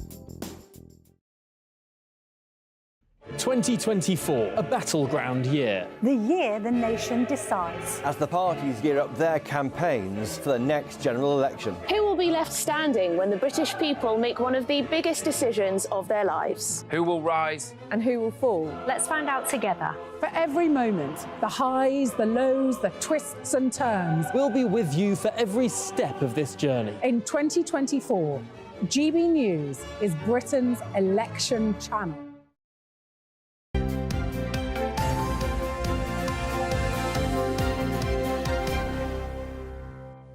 The managerial merry-go-round's building up a little head of speed at the moment. Already we've talked about Roy Hodgson. Let's see what else Paul's got for you. Michael Beale, who was all of a sudden, about a year ago, the manager everybody wanted. So Michael Beale is at Sunderland and he's got fired, this after just 2 months in charge. Made his name, he worked with Steven Gerrard at Aston Villa, and then he went to Queen's Park Rangers. And Queen's Park Rangers were doing unbelievably well, and it looked like they were on the verge of promotion into the Premier League. Then Michael Beale starts getting offers. Wolverhampton Wanderers were interested, and he said, no, I'm not going to take it. You know, it's very important to me that I have integrity and loyalty. Then Rangers came knocking the next month and he went, yeah, OK, well, maybe not. And off he goes to Rangers. He gets fired at Rangers. So after a year... He started off well at Rangers, It is, but then it goes downhill. And then Sunderland, it just hasn't worked out at all. Now, the thing is, he took over from Tony Mowbray, who went to Birmingham, who interestingly beat Sunderland only at the weekend. But this is Tony Mowbray. I mean, this is worrying news. He announced that he's temporarily stepping away from Birmingham City. Now, this is due to health issues. They're saying it's going to be temporarily. Whether it's serious, it sounds like it. 6 to 8 weeks he's going to be away. No more information about that, but we wish him well, and he does hope to be back at Birmingham. So we do wish him well. Absolutely, yeah. With that. And any last word? And I mean, I think the Roy Hodgson thing has worked out in everybody's interest. It all looks OK. And in fairness, if I was 76, I would think, you know, I've done my time. Yeah, but that's right. We had him on here about a year or so ago. When before he went back to Watford, he'd left. He walked away. Said, "That's it, I'm done." Age is not an issue when you're winning. Nobody's running around saying he's too old for winning. No, but the thing with Roy is that because football is what he knows and loves, and he loves the thrill of it, the excitement, but the pressure, which probably has affected his health at 76, there's got to be a point where you think, I've got to walk away. But like a lot of people when they retire, it's like, what do I do now? Yeah. So he ended up going back to it, which maybe was not the right thing to do. Maybe he's got a mortgage to pay. I don't think he has. I don't think he has. Long jump, big changes. Oh, God, yeah, we should mention the long jump, shouldn't we? Yeah. Now, you were a long jump, Eamonn? You're a middle distance? No. Izzy, you were a long jumper, weren't you? No, I did athletics quite a lot at school. I wouldn't say it was I was more of a high jumper, but I took an interest, I had a go. Thing with the long jump that makes it's a very technical event, whereas really it should be just about distance. So in the World Championships, only a third of jumps were actually legal because people were stepping over the board, because, you know, you've got the board, you run up to the board, you take off on the board. Just in front of the board, there's just like this little row of plasticine. So if they see a spike in it, it's a no jump. So it's technical as well as distance. So what the World Athletics are saying is, let's just go for distance. So if instead of just having a small board, let's have an area where you can jump into, and wherever you leap from in that area, that will be where the measurement will be made. But then it's just all about distance. It's making it harder, I think. It's making it harder to get a record because basically you're further back from the jump line. No, but they will measure it from where you take off. That's the whole thing. It will be measured from where you take off. So therefore... They're making it easier. They are making it easier. I mean, we've got Mike Powell. Mike Powell, who was well, still is the world record holder. He broke the world record back in 1991. Here's Mike now. This is very similar to my style, actually, when just seeing the way he does that. Takes off. There we are. Look, it looks like an amazing jump. He's excited, but no. Something's wrong. I can't believe it. Wrong. That's a long jump as fit a peak, that is. That's not my spikes in the plasticine. Surely that's someone else's. But was this him getting the world record? Or No. This is just a no jump. This is just showing how upsetting it is, and when you put your foot in the plasticine. But anyway, it's not definite that it's going to happen. But I don't know about you, but I think it's a pretty good idea. Well, it's a bit like Argentina. Yes. Were to play China in 2 friendlies. Right. But there's a whole hoo-ha. Oh, there is. Because I remember a couple of weeks ago you reported Lionel Messi failing to play in a friendly match in Hong Kong. There was outrage about this because he was on the bench, but he didn't come on. He was on the bench. So fans, I mean, tickets sold out in minutes. Everybody wanted to see Messi. They're not worried about Inter Miami. But the fact that he was injured, he couldn't play. So this then turned into an international incident. You've got the government involved, and then they're saying, well, we will not play now against Argentina if you intend to come over. Then he went over to Japan, and he did come off the bench and play for a bit, which made it even worse for the Chinese, who are thinking he's rubbing his nose in it. So anyway, he's had to stand in front of social media in China and give a speech. So let's see, Lionel. I'll try and translate for you because my Spanish is obviously perfect. There he is. Look at his. That's a sorry look there. Anybody on the radio there. But these are all. What are these matches about? I mean, they're just really to raise money, are they? They're just fundraisers, or what are they? Are they building political bridges, or what? Is it about political bridges? No, I think it's always about money. It's always about money. The thing that he said is that he had an abductor injury, inflamed duct. It's amazing that he's had to do this, to say, look, it's nothing, it's not political. As always, I send good wishes to everyone in China who have always had to continue to have a special affection. I know he said, just listen to him saying all that. Yeah. Just listen to him all Well, that. you just heard him say that, didn't you? Yeah, just translate it all everybody's that fluent in my like head. you are, you see. Not everybody's fluent like you are. That's Full what off he's saying. rather than fluent. Thank you very much indeed, my friend. OK, we'll leave it there. The time coming up to 26 minutes past 8 on this Tuesday morning. Remember, just say, Alexa, play GB News, and we'll miraculously appear. Yes, and after this, we'll be debating Boris Johnson. Should he be making a spectacular comeback? Let us know your thoughts.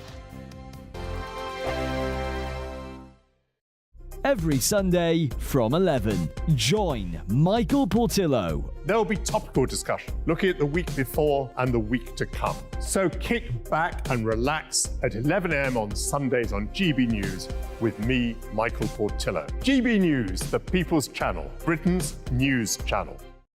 Your weekend starts here with Friday Night Live with me, Mark Dolan, 8 till 9 on GB News.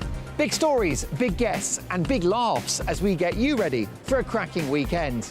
That's Friday Night Live with Mark Dolan. Fridays 8 till 9 on GB News. Bring your own drinks. The admission's free.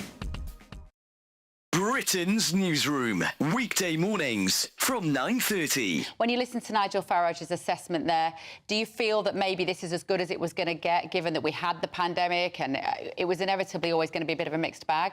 Well, I think it's a bit of a poor excuse from Nigel there that they haven't done it properly. The facts are, Nigel, that it's not worked. It's not going to work. Yes, we will rejoin. I mean, are we better off for it? Are they... Can I jump in there, Charlie?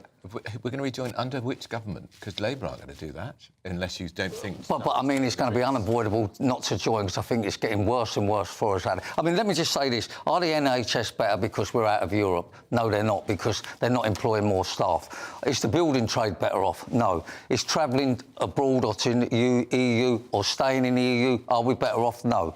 Are we better off because foods rise because of the EU? No. Are we better off with imports and export? No, because they're taking longer. The overall result is that we're not better off. The killer point here is 57% of the public would now vote to remain.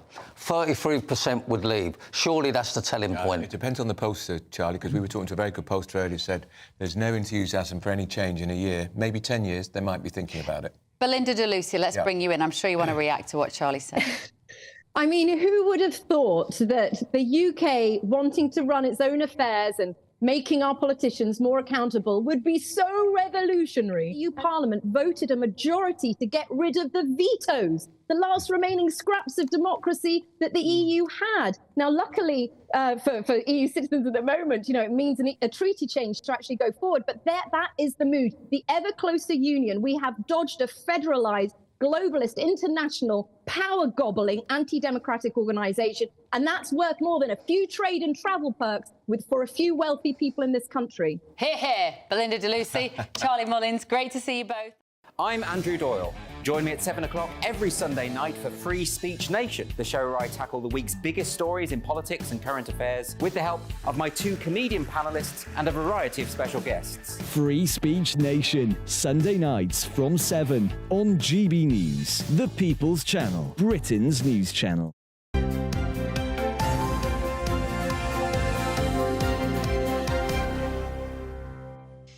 A new poll has found that more people would vote for Boris Johnson than the Prime Minister if they went head-to-head with the Labour leader, Sir Keir Starmer. Well, with talk that the government could face their biggest loss in history if an election was called today, we're asking whether it is time to bring Boris Johnson back from the sin bin. Joining us now, we have the GB News presenter Eamonn, who says bringing Boris back would be disastrous, and James Price, the former Chief of Staff, which he tells me means sort of top spad, to Nadhim Zahawi. He says a Boris comeback could be the Conservatives' saving grace. Well, let's start with you, James, then. Why do you think it is a good idea to bring Boris in, given that he is probably still quite a divisive character? That's absolutely true. He's definitely a divisive character, and I don't think a change in Prime Minister is the answer here, but I think that given the kind of difficulties that the Conservatives are facing, some people think, you know, let's just get rid of the Tories now, and a few years in the wilderness where we lick our wounds and all the rest of it. But we saw even yesterday this nonsense idea from the Labour Party, we're going to have citizens' assemblies, as if we don't already have that in the form of Parliament. It's just one of a number of absolutely horrendous, terrible ideas that I think Labour will inflict upon the country if they get in. I think we need all of our top players. Terrible ideas, though, James. Why is nobody within the party that exists at the moment capitalising on them? Well, I think that it was only sort of 12 hours or so from that one particular idea coming out that it got dropped, because it was absolutely universally panned from absolutely everybody. And this is the thing, that at the moment there's no love for Starmer, there's no love for the Labour Party. It's just the kind of infighting in the Tories. It's been the psychodrama that we're all thoroughly sick and tired of. And that bringing any of our players back in, I think, is a useful thing, and showing that kind of loyalty and unity again. It's a sad thing that I think when you've been Prime Minister, you're most popular when you first come in, but you're least good at the job, and you're least popular but best at the job when you actually leave. We've seen David Cameron coming back in, bring Boris back in some kind of role, bring anybody back who's got any kind of talent, and we need everybody together pushing in the same direction rather than fighting. Let's see how Albie tingles at the mention of the two words Boris and Johnson. Not tingling in a good way, Eamonn, I can tell you that for free. Look, I think it's admirable that Nadhim Zahawi's former advisor wants to bring Boris back, but he spoke about people being sick of the Tory psychodrama. He seems to have forgotten who actually created the Tory psychodrama. It was Boris Johnson, his inability to deal with misbehaving MPs like Chris Pincher, his inability to deal with Partygate, you know, all of the things that a lot of our viewers, Eamonn, hate at the moment: high taxes, high immigration and net zero. Guess who made those problems worse? It was Boris Johnson. He was obsessed with net zero. He liberalised the immigration rules after Brexit, which meant we had 750,000 net migration last year. And under him, we saw taxes rise to the highest level in 70 years. So why any Conservative would want Boris Johnson back is absolutely beyond me. Well, James Press, I'll let you answer that. I mean, to list a couple of his other failings, he also misled the Queen, the Supreme Court found, didn't he, on proroguing Parliament. He also misled Parliament himself. So is he really the right person to unify the party, given that there's a huge caucus of One Nation Tories who still, like Albie, find him quite offensive? Yeah, no, I think Evan makes a lot of great points there. I didn't like the net zero fanaticism. I don't like the 70-year tax high. I think that's absolutely horrendous, and it's been a cause of a lot of the problems we've got, no doubt. But I think that we've learned lessons from these things, and we can go and relitigate all of this stuff as much as we want, right? I know that people are still upset about these things, and it would be nice to see politicians make deeper and more sincere James, apologies. are you saying if he was PM now, the deficit with Labour would not be 20-odd points? I don't know if it's about bringing back him as Prime Minister. I'm not sure that's the way to go with these things. But I think it's just for the birds, because he's not even MP. No, I mean, it's just not possible. But imagine seeing him and Rishi bury the hatchet, shake hands, Boris out on the campaign trail in the areas that it works. I think that the problem we've got at the moment with the Conservatives is thinking, well, you know, we need to go and tack towards Labour and the Lib Dems and all that sort of stuff. Whereas you see the rise of reform on the right growing in strength in these most recent by-elections. I think you bring back Boris in some kind of campaigning role, show that we can all move past the mistakes that Albie points out, get the right of the country back together again and save us all from the horror that's coming. So you want a mea culpa, basically, Albie. Would that be enough for you to permit Boris Johnson, the electoral golden goose, back on the campaign trail? Look, Boris Johnson is a very talented campaigner. I always say Boris Johnson is very good at winning elections, but not very good at the bit in between.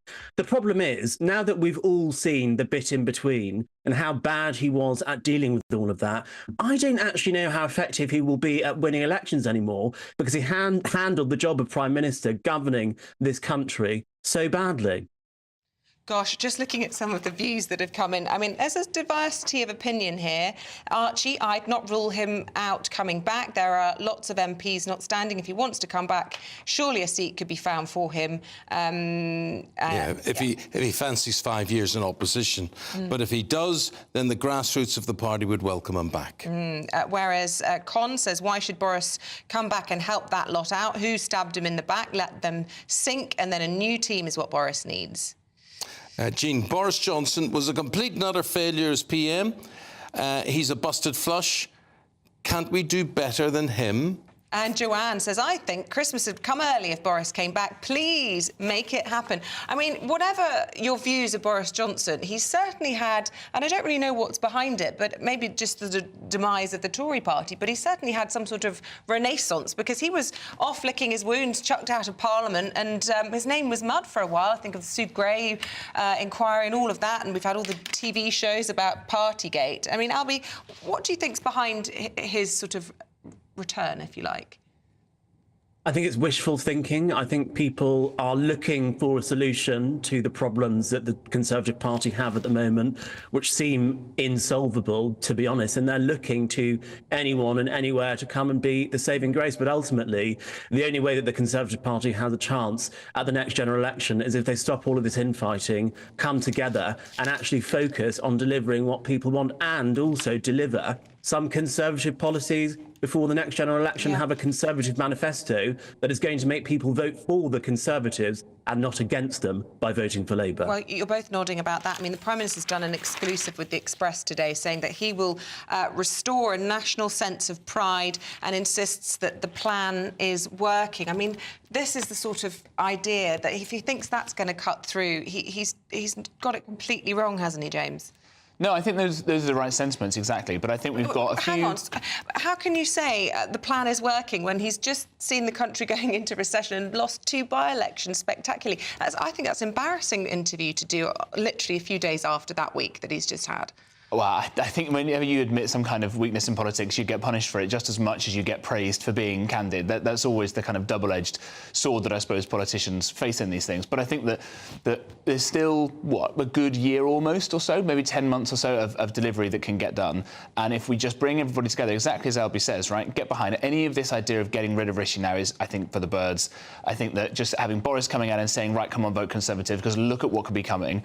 And another couple of months of delivery, right? Imagine if if we get to an October election and the boats have somehow been stopped and the plan works on that and the waiting lists in the NHS are down and all these things, right? But that's the hope. That's what's got to happen, and there is still enough chance. And gentlemen, got to leave it there. Thank you both very much indeed. Gary in Langholm, last word to him. I suppose if you're after a work-shy, dishonest clown as PM, then Johnson is your man. Gosh. Right, there we go. Ever the controversial figure he is. Thank you to our panel. We'll be welcoming our newspaper panel, Scarlett Maguire and Fraser Myers, after this. See you in a moment. I'm Christopher Hope. And I'm Gloria Di Piero, bringing you PMQ's Live here on GB News. Every Wednesday, we'll bring you live coverage of Prime Minister's questions when Rishi Sunak and Sir Keir Starmer go head-to-head in the House of Commons. We'll be asking our viewers and listeners to submit the questions that they would like to put to the Prime Minister, and we'll put that to our panel of top politicians in our Westminster studio. That's PMQ's Live here on GB News, Britain's election channel. The Camilla Tominey Show, Sunday mornings from 9:30. Questions to be answered, and there seemed to be a significant amount, does once again point its way to a public inquiry into exactly what happened in this case. Starmer's called for that. Would you call for that too? I certainly think that first of all, there's one thing that's happening now. The NHS have to order an independent inquiry. That's been done. So they've got to look at all the whys and wherefores of what happened with this man. If it appears that we're not getting sufficient depth and breadth to this, then I think having an inquiry with all the powers that brings would be extremely advantageous. What I don't want is some long-winded inquiry that will take years, by which time other people will have been put at risk and maybe other lives have lost. We know what the problems are here, Camilla. Law's been passed on this. This is all about making sure on the ground we implement the highest degree of monitoring in order to ensure the safety of the public. Has care in the community failed? I mean, it seems oxymoronic to say that it's care in the community in this case. We know that the number of psychiatric care beds has been slashed from 52,000 back in 2001 to 24,000 now. I've anecdotally, because I wrote my column about this in The Telegraph yesterday, received quite a lot of correspondence from people saying the situation with care in the community is dire. People aren't being adequately monitored. Was it a mistake to close down all of those mental institutions? I don't think we should go back to those days when we had those appalling institutions where we just lock people away and forget about them, and not just mental health people, but autistic people and disabled people. Horrific way to treat individuals, and you know I campaign on that a lot. I know. However, I think if we move into a more community-based approach, which can be really good for many, many people who are on the spectrum and on that scale of mental health, we have to remember there will be a small but significant number who will continue to pose a danger. And that's why monitoring is so important. I'm Michelle Dewberry, and I'm not here to tell you what to think. I'd much rather hear what you have to say. So, send in your opinions to gbviews@gbnews.com. Keep them clean, and you never know, I might read them out. With my panel here on Jubes & Co, we debate, we get stuck into the issues of the day on a show where all views are welcome, especially yours. GB News, the People's Channel, Britain's news channel.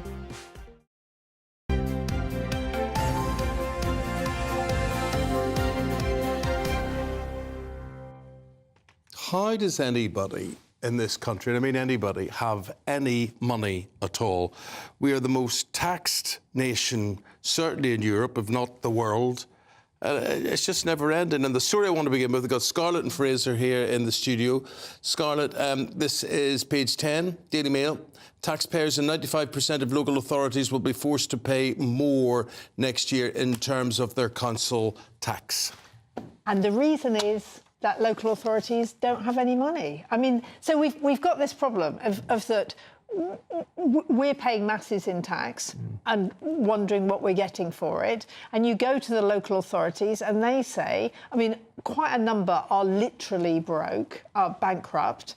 And others are saying, well, you know, we can just about do the things we really have to do, which is adult social services and children's social services. And there's not a lot else to do. And I don't know what you do. So, well, it becomes the responsibility of central government. You would think it a lot certainly of these does. Things, like social care, except it's not. But also the central government should be giving them more money. That's what I mean. That's what I mean. Yeah. Can they be trusted with the money?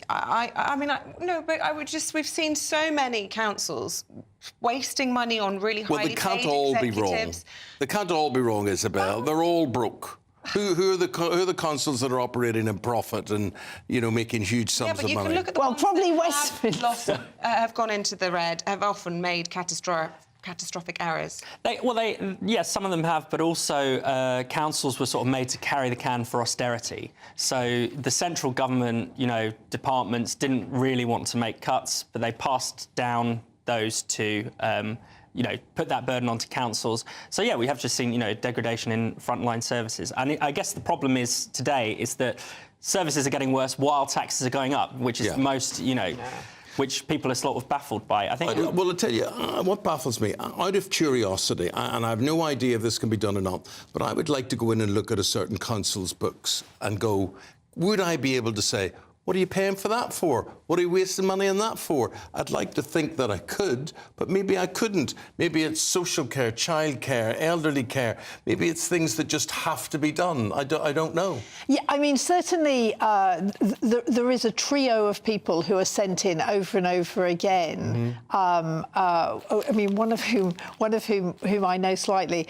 and Max goes in and says, this is what you're doing wrong and this is how to get it better. And he's a former chief executive of Hackney, politically completely unbiased. He goes into all of them, and you're right. But if obviously didn't go to Birmingham.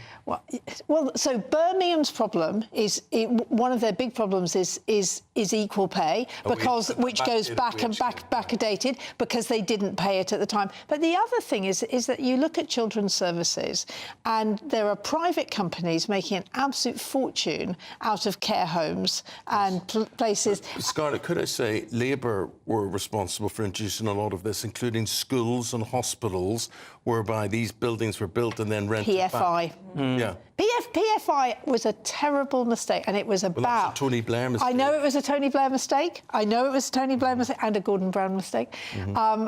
They didn't get everything right, to put it mildly. But what the problem with the reason for PFI was it was about being able to do things without having stuff on the books. And actually, you can never do it. If you're not straight, it will always come back to bite you. It's on the never, never. Yeah. Let's look at the Clarkson clause as it's being described, which is help for farmers to open shops. And if anyone's watched his fabulous show on... Clarkson's Farm. Clarkson's Farm. Amazon? On Amazon, yeah. It really does show not only what a lifeline a shop and indeed a restaurant would be to local producers, but also the problems he encountered in trying to get planning application approval. Yeah, so Clarkson had this epic battle with the Oxfordshire sort of planning committee, who didn't want him to open a restaurant, which, you think what an amazing business that should be, especially with the Clarkson name on it. It was a farce. The kitchen was on one side of the road and the restaurant seating area was on another side of the road. And cost a fortune. Cost a lot of money. Yeah.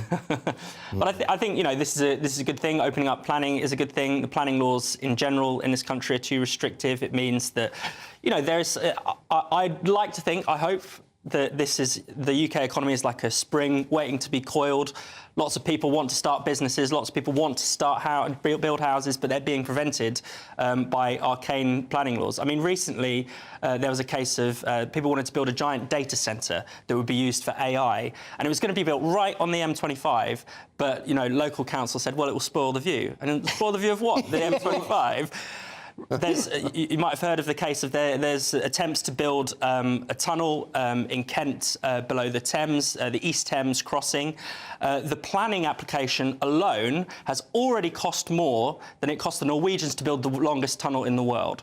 So the planning system is a complete joke. It's fantastic for lawyers, fantastic for consultants, terrible for businesses, terrible for taxpayers and ordinary people who want to see infrastructure built. Can you change that? Can that be changed? If other countries don't have these problems, then surely we can deal with them. totally agree. There are lots of silly situations, and this Clarkson clause on the face of it sounds good. But I also think, we call people NIMBYs, not in my backyard.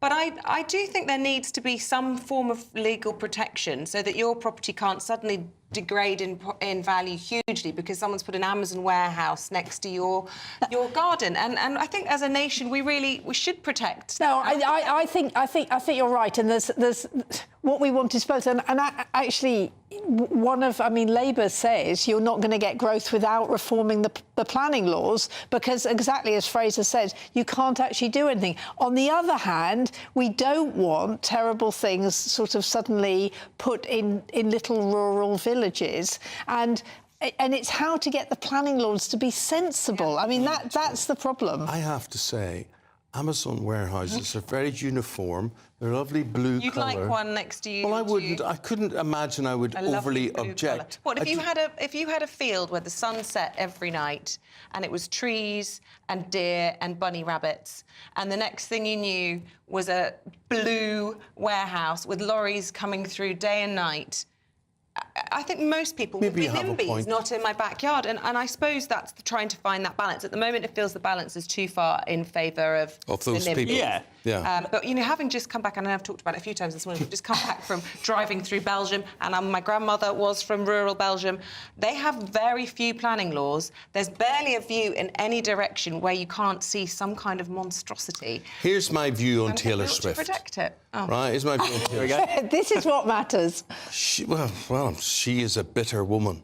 She is bitter. She takes... I wouldn't like to have dated her. Well, what's your real view? You think she's had quite a few boyfriends, don't you? She's had quite a few boyfriends, and she isn't very successful at holding on to them. And then the inevitable is she writes a song and she slags them off in it. Well, that's what happens if you go out with Taylor Swift, right? And what's so interesting is that Liz Jones from the Daily Mail has written a piece saying yes, because I do exactly the same, which she does. I mean, except the thing about Taylor Swift is she writes beautiful songs that actually inspire people. And Liz Jones just slags off her exes and says we're both artists.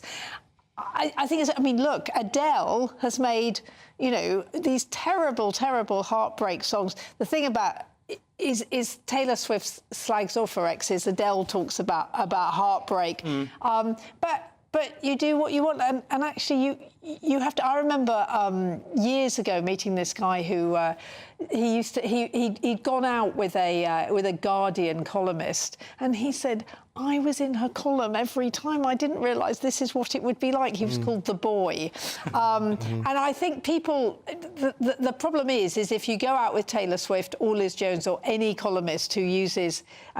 or writer who uses it, that's the price you pay. Well, you've put me off. I'm not going to go out with her.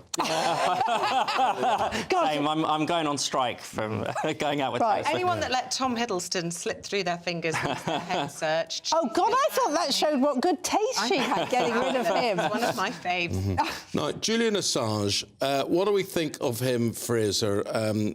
Personally, I'm fed up listening to him, and I thought he was already in America. I thought he was incarcerated. I thought he was in Guantanamo Bay. I don't know, but he's not. We've still got him. We're going through another pantomime with him over the next couple of days. What's your view on Julian Assange? Well, I don't think you have to like the guy, and I don't think that many of us do, but I do find the extradition very worrying. I mean, essentially, what he is being punished for is journalism.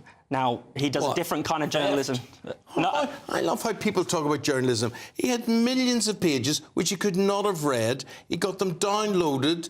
He could not have checked anything on them. He willy-nilly threw them out into the ether there, putting in danger lives in the theatre of war. So we as journalists wouldn't have done that. But what actually the Justice Department under the Obama administration didn't want to prosecute Assange because they essentially said, if we do this, we have to go after the New York Times, we have to go after the Guardian. They admitted that actually it was publication that Julian Assange is guilty of because his source was Chelsea Manning. Chelsea Manning is the one who did all the hacking. Now, Julian Assange encouraged Chelsea Manning to do this because that's what journalists do. You cultivate a source, you encourage them to give you more information.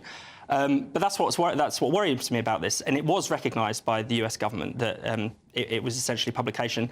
They've changed their mind. They changed their mind under Trump. Biden, again, is interested in prosecuting Assange, I think because there were certain WikiLeaks things that embarrassed them too.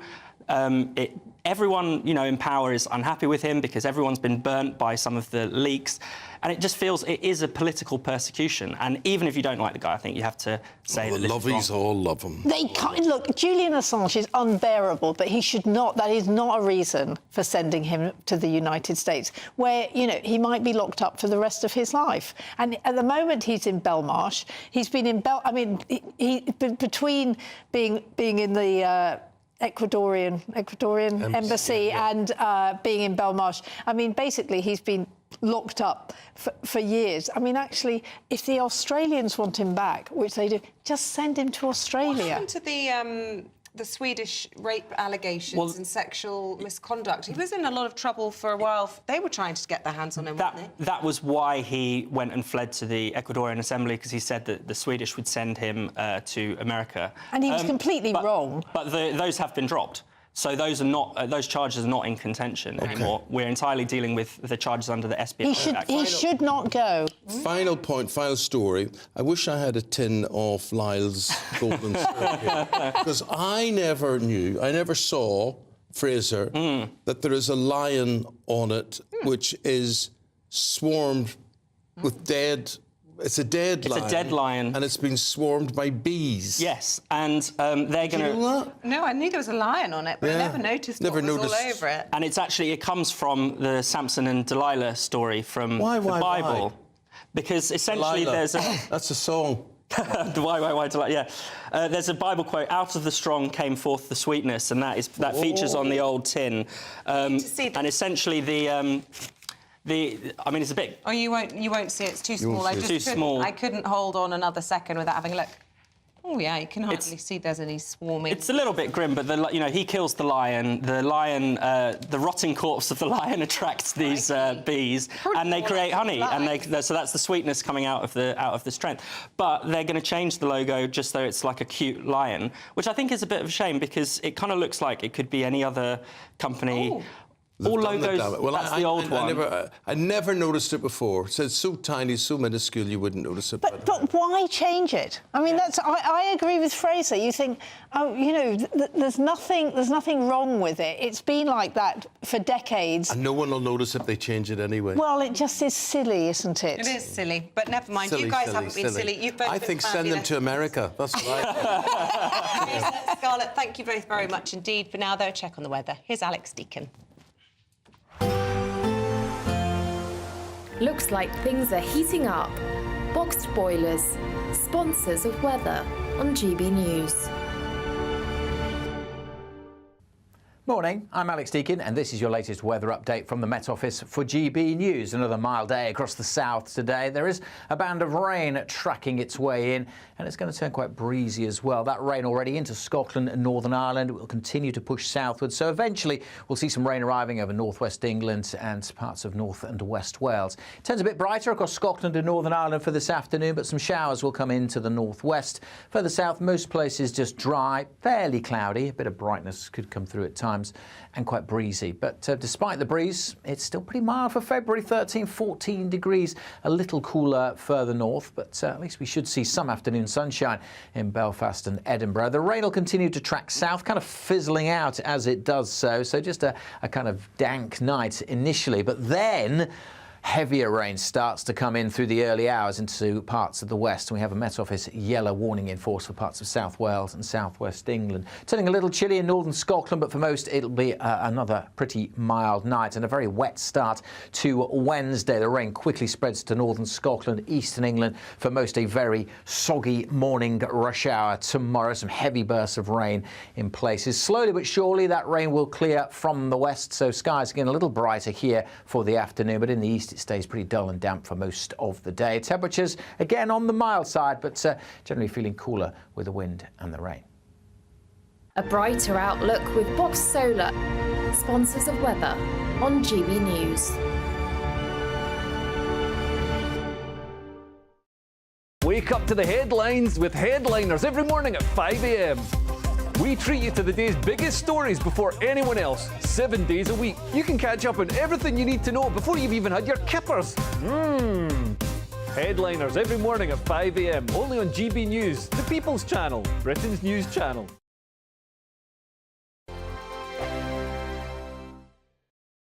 I think the most exciting bit for me is talking to people. People who I think are ignored often by the major news channels. We're going to give news they want to hear. There's a voice there that needs to be heard. I think there's a chance here for a diversity of opinion to be expressed, which you don't find elsewhere. It's really exciting. We don't hold back. We're free to say how decisions that are taken here affect us all around the country.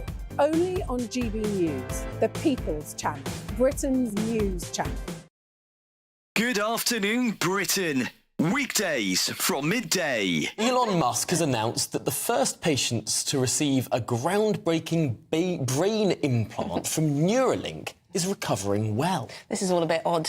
The product, called telepathy, uses a robot to surgically place a computer chip in a region of the brain that controls movement. Yes, Elon Musk says that the first goal is to enable people to control a phone or a computer just by thinking. He says that initial tests show promising signs of brain activity, meaning that patients with paralysis could one day overcome their conditions. Not sure about this one. Joining us to discuss this breakthrough is applied futurist Tom Cheesewright. Tom, this sounds, well, slightly terrifying. I certainly think a lot of people will be thinking this is something out of a sci-fi horror rather than reality. But this is a technology that's been a long time coming. We've been developing direct brain-computer interfaces for a long time, mostly for the sort of therapeutic reasons that are the initial goal, at least, of Elon Musk's Neuralink, to allow people who are perhaps quadriplegic to have direct control via their brains of initially a smartphone and maybe ultimately artificial limbs or a wheelchair. It does seem fascinating how quickly this technology is moving on. I saw demonstrations perhaps a year or two ago of people playing a very simple Pong game just by thinking, moving sort of one line on a screen up and down. This seems like potentially there has been a breakthrough that means far more complex things can be controlled just by thinking. Well, there's lots of different aspects to this technology. The initial attempts to interface with the brain used actually quite thick prongs almost that went into the brain, and they were quite solid, and so if the brain moved, they could potentially cause damage. I'm Christopher Hope. And I'm Gloria Di Piero, bringing you PMQ's live here on GB News. Every Wednesday, we'll bring you live coverage of Prime Minister's questions when Rishi Sunak and Sir Keir Starmer go head-to-head in the House of Commons. We'll be asking our viewers and listeners to submit the questions that they would like to put to the Prime Minister, and we'll put that to our panel of top politicians in our Westminster studio. That's PMQ's live here on GB News, Britain's election channel.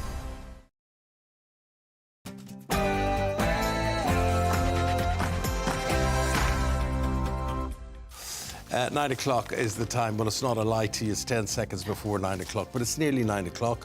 And by the time I tell you what date it is, it will be 9 o'clock. What is the date, Eamonn? Well, it's Tuesday. It is the 20th of February, and it is 1 second past 9. And you're tuned into Breakfast with Eamonn Holmes and Isabel Webster. Really sad news this morning. In the last hour, Strictly Come Dancing star Robin Windsor has died, aged just 44. We're going to be paying tribute to Robin, and a lot of tributes coming in for him in just a moment.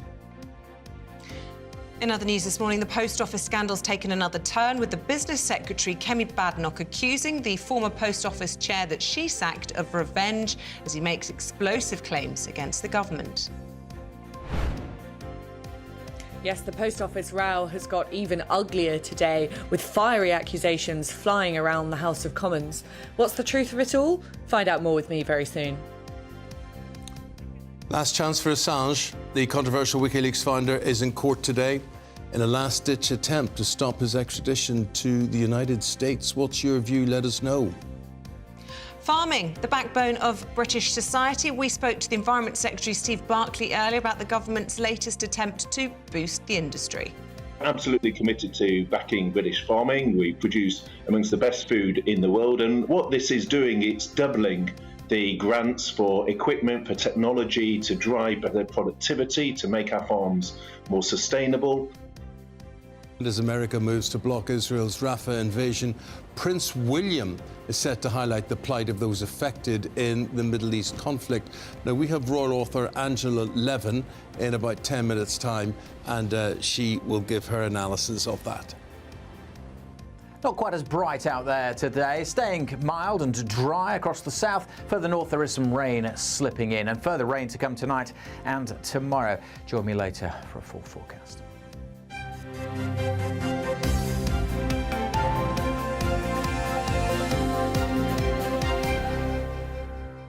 Look, there was a dancer who I have met in my time and socialised with, Robin Windsor from Strictly, and the news came in today that he has died just 44 years of age. Bobby, as he was known to his friends, heartbroken friends and colleagues, have been paying tribute to their colleague and friend after his many appearances on Strictly Come Dancing. He was on the show from 2010 to 2013. Just to remind you of some of the people he partnered, Patsy Kensit, EastEnders legend Anita Dobson, Loose Woman, Lisa Riley, Dragon's Den star Deborah Meaden, who you saw earlier there. All of those were partners for him during his time on the show. Let's bring in showbiz journalist Stephanie Tecci, regular on the channel. Good morning to you, Stephanie. Look, this has come as a huge shock. 44 years old, no age at all, and of course, incredibly fit person being a dancer. Definitely, Isabel. This is just devastating news, not only to the Strictly family, but to the creative industry in general. Like, I've had the pleasure of interviewing Robin Windsor many times over the years. And not only did he just illuminate the dance floor when he was on Strictly, he was equally as illuminating in life. I caught up with him just 3 months ago. So this is quite a shock for me, because when I did call up with him last, as ever, he was still passionate about dancing, and he seemed that he was just equally as passionate about life. You know, he was on Strictly for a good part of 4 years, and unfortunately that came to an end when he slipped his disc and he was paralyzed for 4 days, and he was forced to pull out of the series. And I think if it wasn't for that physicality problems that he had, I still think he would be on the show today, because he really did bring out the best of his partners. Like, you never really heard any controversy about Robin Windsor. He was just a lovely and professional man, which is, you know, what we've seen in the tributes today from, like, Craig Revel-Horwood said he was kind, honest and caring, and, you know, Lisa Riley said that he was my angel. So this is really a shocking loss, and as you said, 44 is no age to go. We'll just pepper what you're saying while we're listening to you. There's Craig Revel-Horwood's tribute. Lisa Riley from Emmerdale, the actress, my bestie, my Robin, my angel, now our forever angel, who is loved, will always be loved forever in my heart, my very broken heart. I love you. You shine your beautiful electric energy from heaven. Shine in peace. James Jordan, another Strictly dancer and friend, saying, I had the pleasure of working with this man for many years on Strictly. Everyone who came in contact with him adored him, from his celebrity partners to his working colleagues. You'll be missed, old friend. I'm really sad. Unbelievable. I just want to read what Cisco Entertainment Group announced upon the death. They put this statement out on social media this morning saying, it is with heavy hearts that we announce the tragic passing of our beloved friend Robin Windsor. His presence in Come What May was more than just a performance. It was an embodiment of passion, grace and sheer talent. And they described his extraordinary ability to express emotion through movement, which captivated audiences, leaving them spellbound with every step. I mean, he really was an exquisite dancer, Stephanie. He was, and I really do feel like dancing really did save him, because he was very open about his battles with depression. You know, he says, you know, some people would have depression for a couple of days, but he said depression used to hit him for at least a couple of weeks. And dancing and moving was really that thing that what most people find gave him joy. And to watch him dance on Strictly was a joy to many viewers who loved that show. Stephanie, we'll leave it there. Thank you very much indeed for your contribution to all of that. Appreciate it. Thank you, Steph. I was saying to you earlier about Ruth and I having met him and danced with him, and we talk about him being a dancer, which you have to be. But like my friend James Jordan, these guys are athletes. They are athletes. When I remember when I was gripping him and we were fooling about whatever, and it's just muscle, it's energy, strength. Yeah. You can feel the strength there. Well, these professional dancers have to chuck people like your wife about when they're paired with them. Like me about. Yeah. So they have to be strong. Yeah, you're right there. She's a big girl. That's not what I meant. Oh, it is what you meant. That is not what I meant. Don't put words in that. No, I'm just saying. But I mean, the fact's a fact. I have to put grown women around. Oh, as opposed to petite women. Stop it. That's not what I'm saying. Well, just any woman. It's just you that has to explain it. Ballerinas are tiny. Ballerinos are hulks of muscle, and they have to chuck ballerinas around. So he's energy. But this is sad, and it's what people do. You know, when they lose someone as relevant to them as Robin was, we remember him fondly. That's the thing. Yeah, and just so sad to hear that he battled so much with depression and had weeks and weeks. But you know, yesterday, Kemi Badenoch was the star of the show. She was getting all the attention yesterday. And then this is news for you: something like Robin Windsor dying today. That's the important thing. That's what really matters. But anyway, we're going to talk about Kemi Badenoch, and we go to Olivia Utley now on all of this, about how this is playing out and how it's developing. Olivia, tell us more. Well, it's turning into quite an ugly story, really. So what happened over the weekend was Henry Staunton, the former head of the Post Office, did this explosive interview with the Sunday Times, where he claimed that he was sacked because Kemi Badenoch, the business secretary, said that somebody needed to take the rap for the Post Office scandal.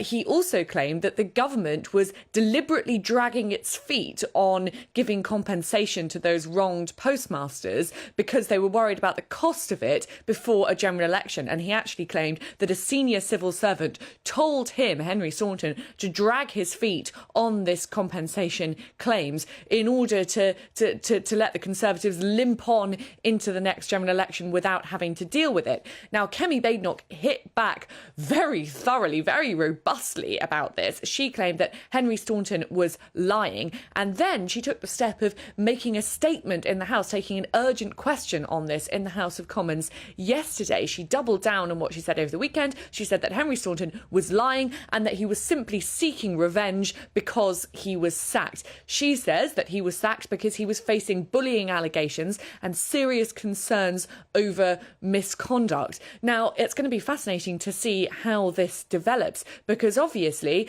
if Kemi Badenoch has been seen to be lying, if she's been misleading the House of Commons, that is a very, very serious accusation indeed. If you'll remember, that was the thing that brought down Boris Johnson in the end, ended his parliamentary career. So Kemi Badenoch must be pretty sure of her facts to say that there is absolutely no way that there is any truth to what Henry Staunton is saying. If Henry Staunton is found to have been lying in this interview with the Sunday Times, and that actually the reason behind his sacking were these bullying allegations, then that reflects very badly on him. And of course, we mustn't forget the people who are caught in the middle of this, the victims of all of this, those postmasters, many of whom still haven't received the compensation while all of this ugly rowing is going on around them. Cheers, Olivia. Thank you very much indeed. Andrew Pearce joins us now. He's on air from 9:30 today. What do you make of this Kemi Badenoch situation? It's interesting how it's squaring up between her and the former chair of the Post Office. She seems very confident, but then she had parliamentary privilege yesterday. Yeah. But I think he's very confident as well.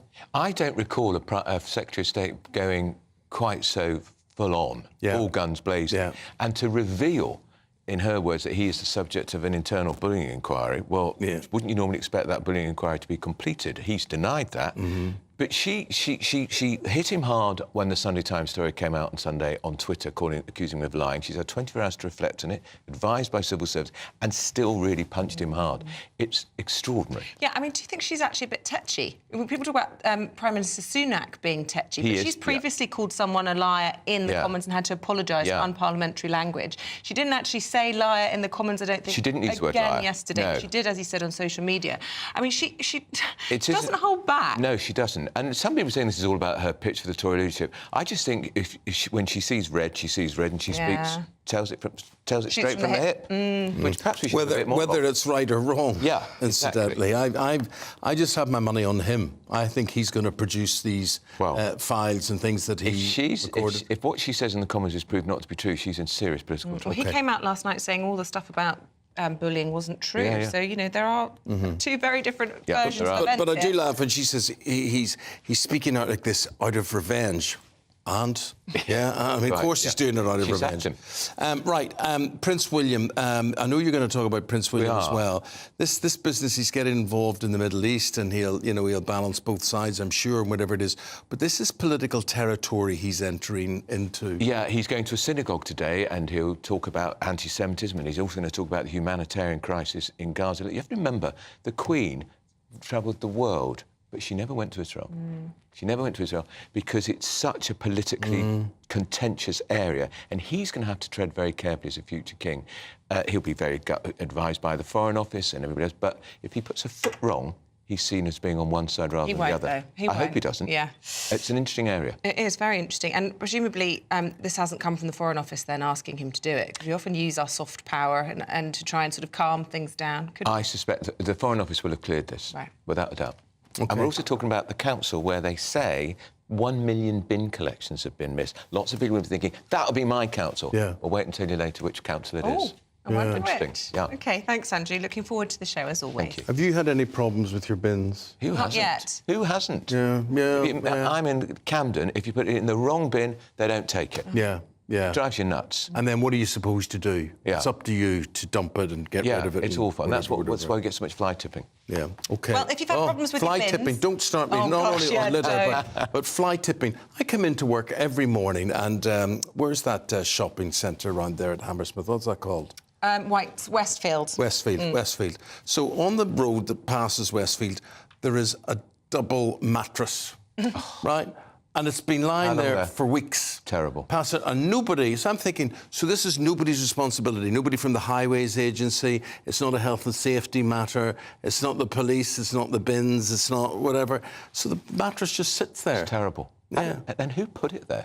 Yeah, well, exactly. Fly tippers. So pride in it. And the whole thing is, until we get public information ads in this country back on television, reminding people about litter. People are dirty animals. I think you and I should do a campaign on our programme to make Britain tidy again. I guarantee when we do the story about the bins in this town, we will be swamped with people saying, my town is worse. Oh, gosh. Great British Giveaway. Your last chance this week to get involved. Not that today's your last chance. This week could be your last chance. 18,000 quid. Have a go. It's the final week to see how you could be the winner of £18,000 in tax-free cash.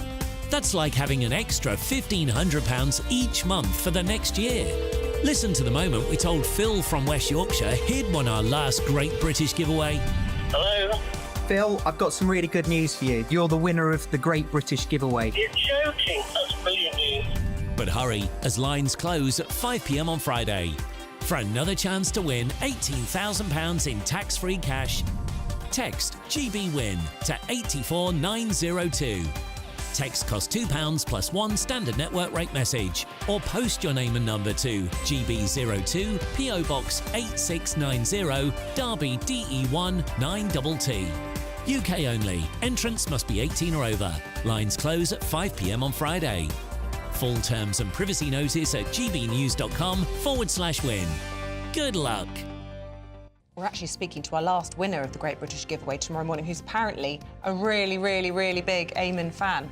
And another really, really, really big Eamonn fan... Maybe he might make a donation. ...is Angela Levin, the royal biographer. She loves you, doesn't she? We've got her on next. Stay with us for that. Why does nobody like you? Why does nobody That's not what the inbox said this morning, actually. It's not big-headed. That'll be your mother, then.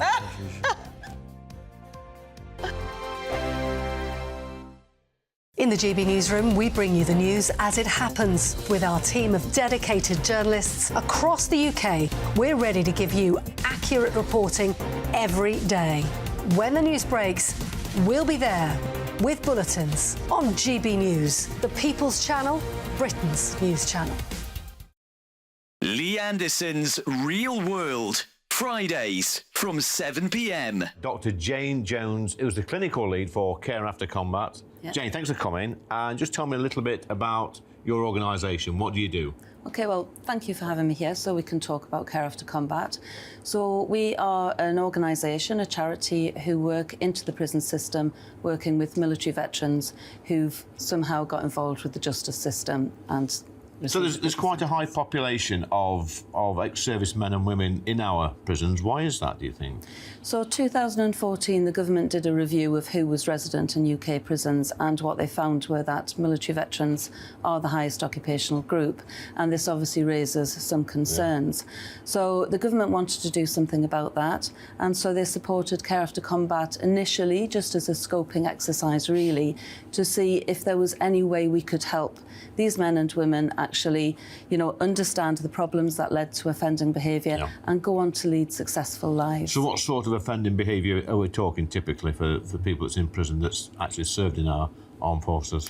Primarily, it's violence. Yeah. So that is the highest offence that we work with. Okay. But of course, the military, as with everybody else, it's the full range of offending behaviour. OK, so we're in a pub, Jane, Dr. Jane, and I guess for some people, you know, the odd tip of alcohol is good, a bit of fun of a weekend, relax, let your hair down.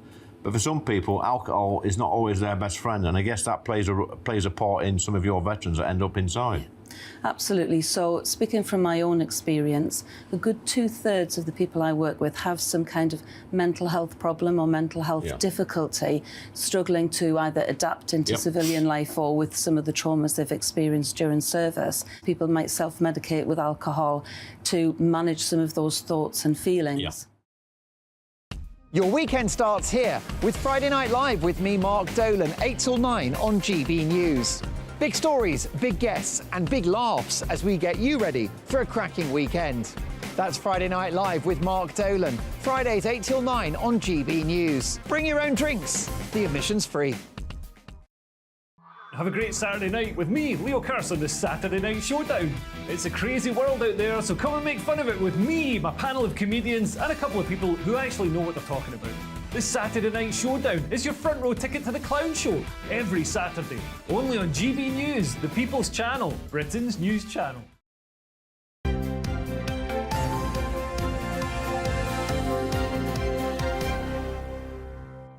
Right, rumours swirling around whether Prince Harry could return as a part-time prince. A US paper has claimed that all Harry wants is to become a royal for King Charles, and all he has to do is just ask.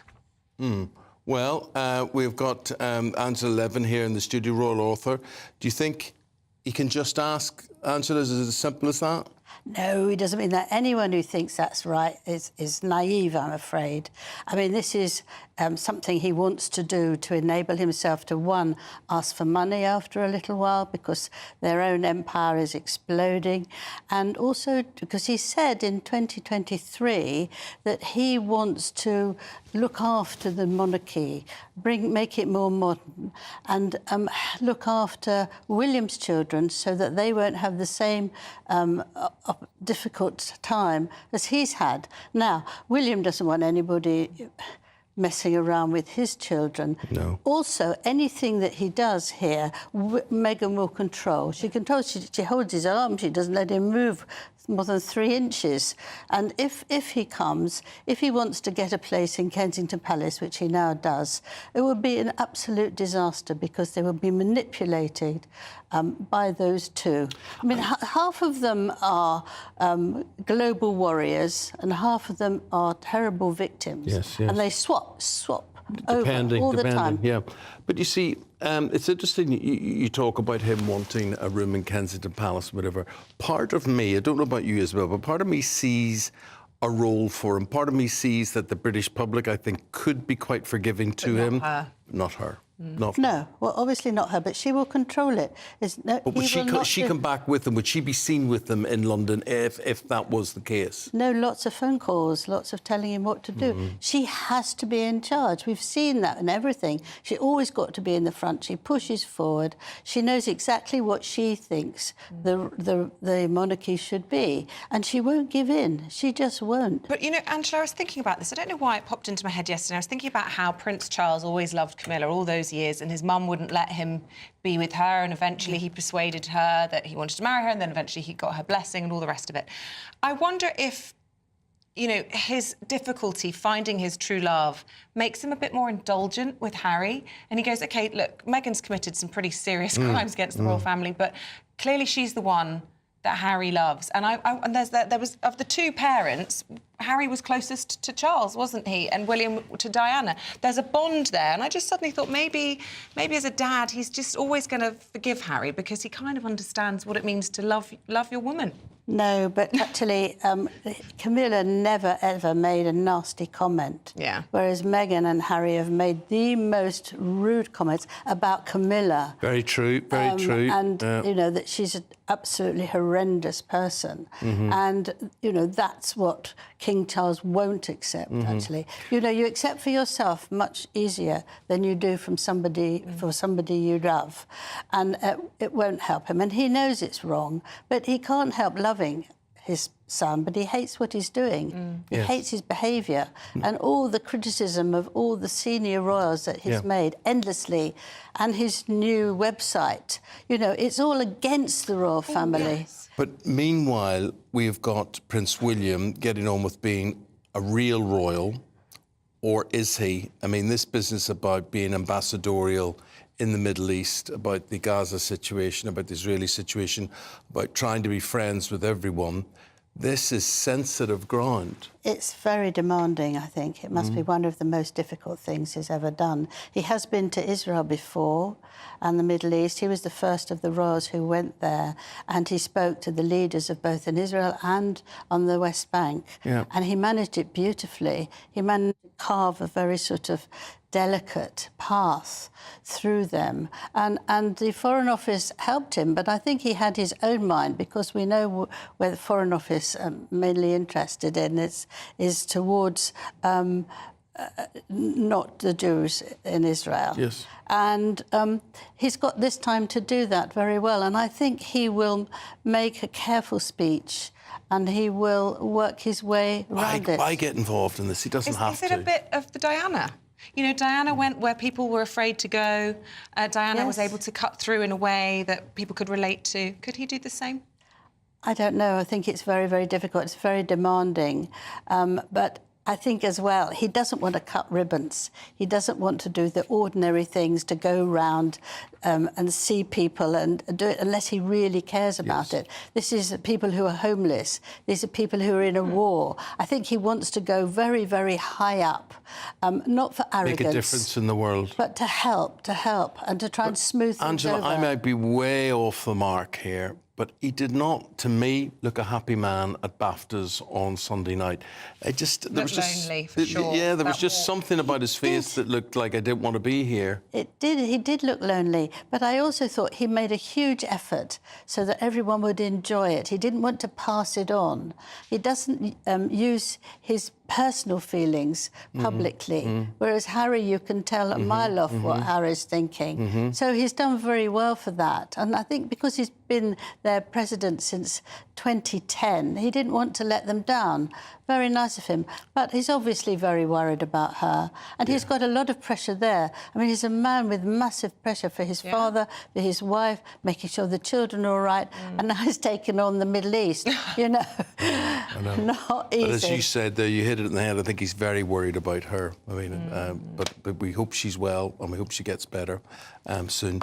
Angela, lovely talking to you. See you next week. See you next week. Yes, please. Up next will be Andrew and Bev, and we'll be back bright and early from 6. Have a lovely day. Here's your forecast.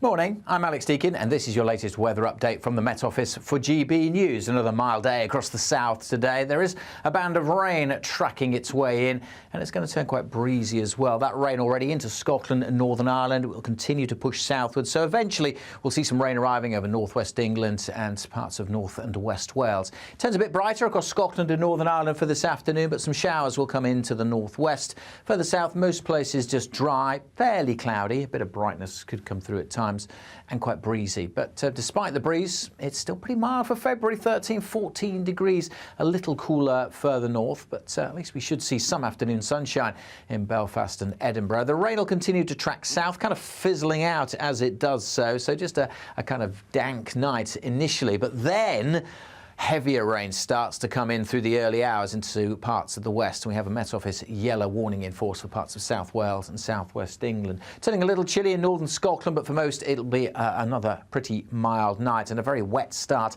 to Wednesday. The rain quickly spreads to northern Scotland, eastern England. For most, a very soggy morning rush hour tomorrow. Some heavy bursts of rain in places. Slowly but surely that rain will clear from the west, so skies again a little brighter here for the afternoon, but in the east it stays pretty dull and damp for most of the day. Temperatures again on the mild side, but generally feeling cooler with the wind and the rain. Very good morning. We're talking the fallout from the huge intervention by the business section of the Commons yesterday, where she effectively said the Post Office chairman, former Post Office chairman, was a bully. That's right, and a big bin story. Yeah. It's more interesting than it sounds. Are you happy with the way that your bins are collected and disposed of? One particular council is not. Don't miss it. I'm Andrew Doyle. Join me at 7 o'clock every Sunday night for Free Speech Nation, the show where I tackle the week's biggest stories in politics and current affairs with the help of my two comedian panellists and a variety of special guests. Free Speech Nation, Sunday nights from 7 on GB News, the People's Channel, Britain's news channel. In the GB Newsroom, we bring you the news as it happens. With our team of dedicated journalists across the UK, we're ready to give you accurate reporting every day. When the news breaks, we'll be there with bulletins on GB News, the People's Channel, Britain's news channel. Patrick Christie's Tonight. Weekdays from 9 p.m. Ken, do you find the Union flag, the Union Jack, divisive? In some situation, but as Simon quite clearly stated, and I agree with everything that he says in regards that there's situation when people use it for ulterior motive to cause fear, alarm and distress. We saw that with the far right when they came up to saying protecting the Churchill statues and things of that nature. But largely on the large whole, even I wave the St. George's flag on a sporting occasion. And I don't see anything wrong in raising the Union Jack or the St. George's flag so long as the intention is correct. And as he says, Mr. Brockhurst, he served for the country and he should have every right to be proud of what he's done and the way that he wants to display it. All right, Simon, what do you make of this kind of, I would argue it as like student social media-based politics, where you get these pillocks from the Green Party or whatever saying, oh, it's divisive and I can't believe it. It will be legal in this country to do... Do those people need to get out more? I was on the streets of Stratford earlier on, an incredibly diverse place, speaking to a massive range of people right across different age demographics. I couldn't find a single sausage who said to me that they thought that this guy from the Green Party was right. He obviously has absolutely no attention from anybody, and this is his way of finding attention. Both Ken and myself, we both agree that nobody should use any symbol of national identity to offend others deliberately, because that's just inflaming a situation. There's so much sensitivity around so many things today, and people do get offended by so much so quickly without any rhyme or reason. GB News, unlike other broadcasters, isn't obsessed with the London-Westminster bubble. We think there's a nation beyond the M25, and that's why we talk about the issues that matter across the land. Join me on State of the Nation, 8 to 9 o'clock, Monday to Thursday, on GB News. Daisy's listening, and you should too.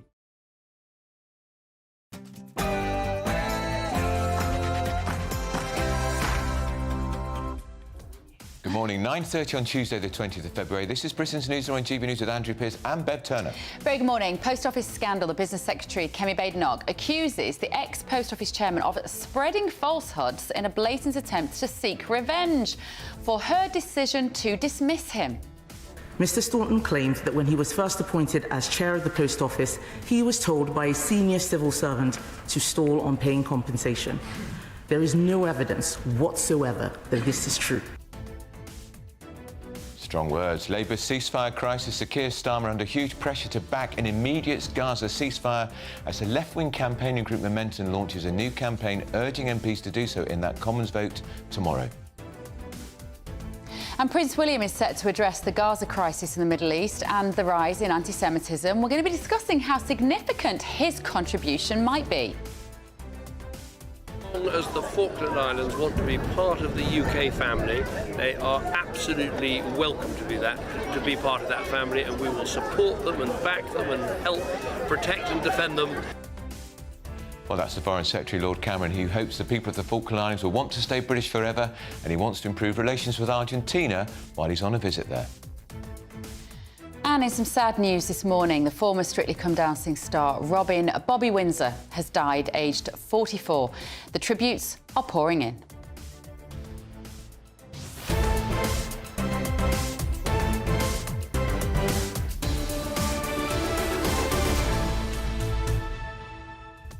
And this story is going to get people going, isn't it? That's There's a right. town, we're going to tell you later which one it is, which says there's been enough unemptied bins since May that you could line them up from the town in the West Country all the way to Paris. Honestly, let us know. Are you happy with your bin collection? I bet you're not. I know, I bet you're not. I'm not happy with mine. You're not happy with yours. I Certainly don't not. know anybody that's happy with their bin collection. And can we just have the basics right, please? Let us know your thoughts. gbviews@gbnews.com. First, though, the very latest news with Sam Francis.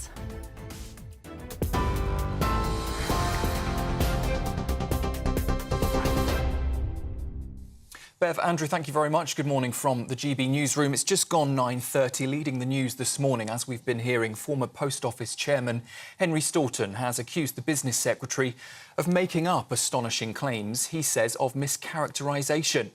It comes after Kemi Badenoch accused him of spreading falsehoods. The dispute deepened this week after Mr Staunton claimed he was told to stall compensation payouts to victims of the Post Office scandal because of cost concerns heading into the general election.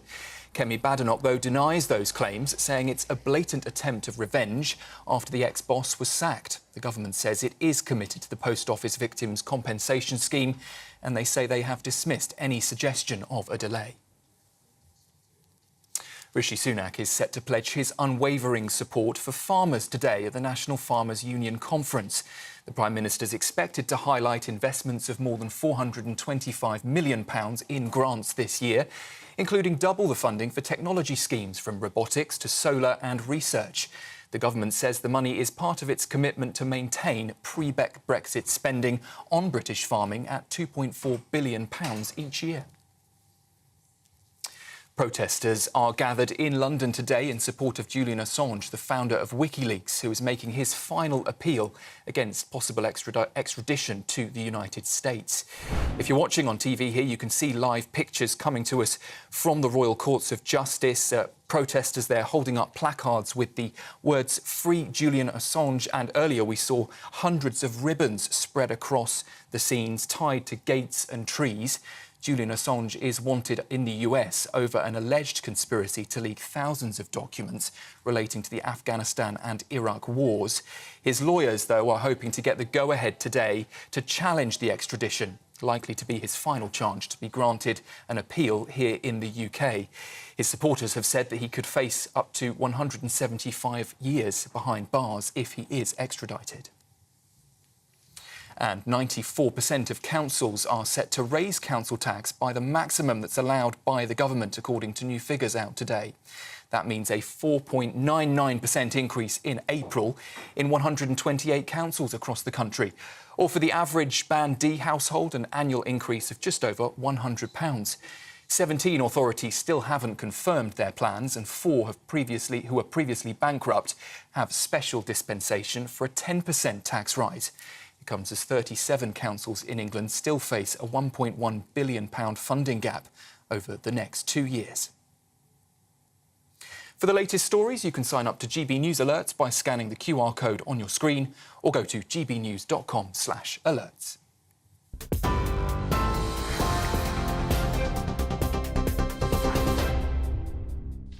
Morning. Morning, welcome to Britain's Newsroom on GB News with Andrew Pearce and Bev Turner. Well, it was a pretty fiery performance in the Commons yesterday. The Business Secretary, Kemi Badenoch, hit back at the former Post Office Chairman, Henry Staunton, who said in the Sunday Times at the weekend that the government had effectively told him to stall compensation payments to postmasters. That's right. So she's accused the ex-Post Office chair of seeking revenge, which is pretty explosive in itself. He made the allegations about the government's handling of the Horizon scandal. Have a listen. Mr. Staunton claimed that when he was first appointed as chair of the Post Office, he was told by a senior civil servant to stall on paying compensation. There is no evidence whatsoever that this is true. In fact, on becoming Post Office chair, Mr. Staunton received a letter from the Bay's Permanent Secretary, Sarah Mumby, on the 9th of December 2022. It welcomed him to his role, making it crystal clear that successfully reaching settlements with victims of the Post Office scandal should be one of his highest priorities. She didn't hold back, did she? She really went for him. Look, I'm a veteran of some of these soaps that I can't recall. I mean, she went in like all guns blazing. She attacked his statement, this story in the Sunday Times on Sunday on Twitter when she said lies. That's quite an interesting word for a Secretary of State to use. Yeah. She didn't use the word lies in the Commons, but she talked about untruths and falsehoods and made up anecdotes. She also, astonishingly in my view, said that Mr. Staunton was the subject of an internal bullying inquiry. Now, normally you'd wait for that bullying inquiry to be concluded. He's denied any knowledge of it, but she also said he hadn't cooperated with it, so she threw the kitchen sink at him. Which I sort of like. Well, I can't lie. I quite like the fact that it wasn't just sort of mealy-mouthed. Well, quite, because normally the civil service, oh, you can't say that, Minister. Oh, Minister, don't say that. She obviously said, I'm saying it. Yeah. Now if what she said isn't true, she's toast. But I suspect the former chairman of the Post Office is going to have to now deliver. He said a senior civil servant told him to stall the payments because the Tories wanted to limp into the general election, and he made a note of it. Tell us who the civil servant is. That's right.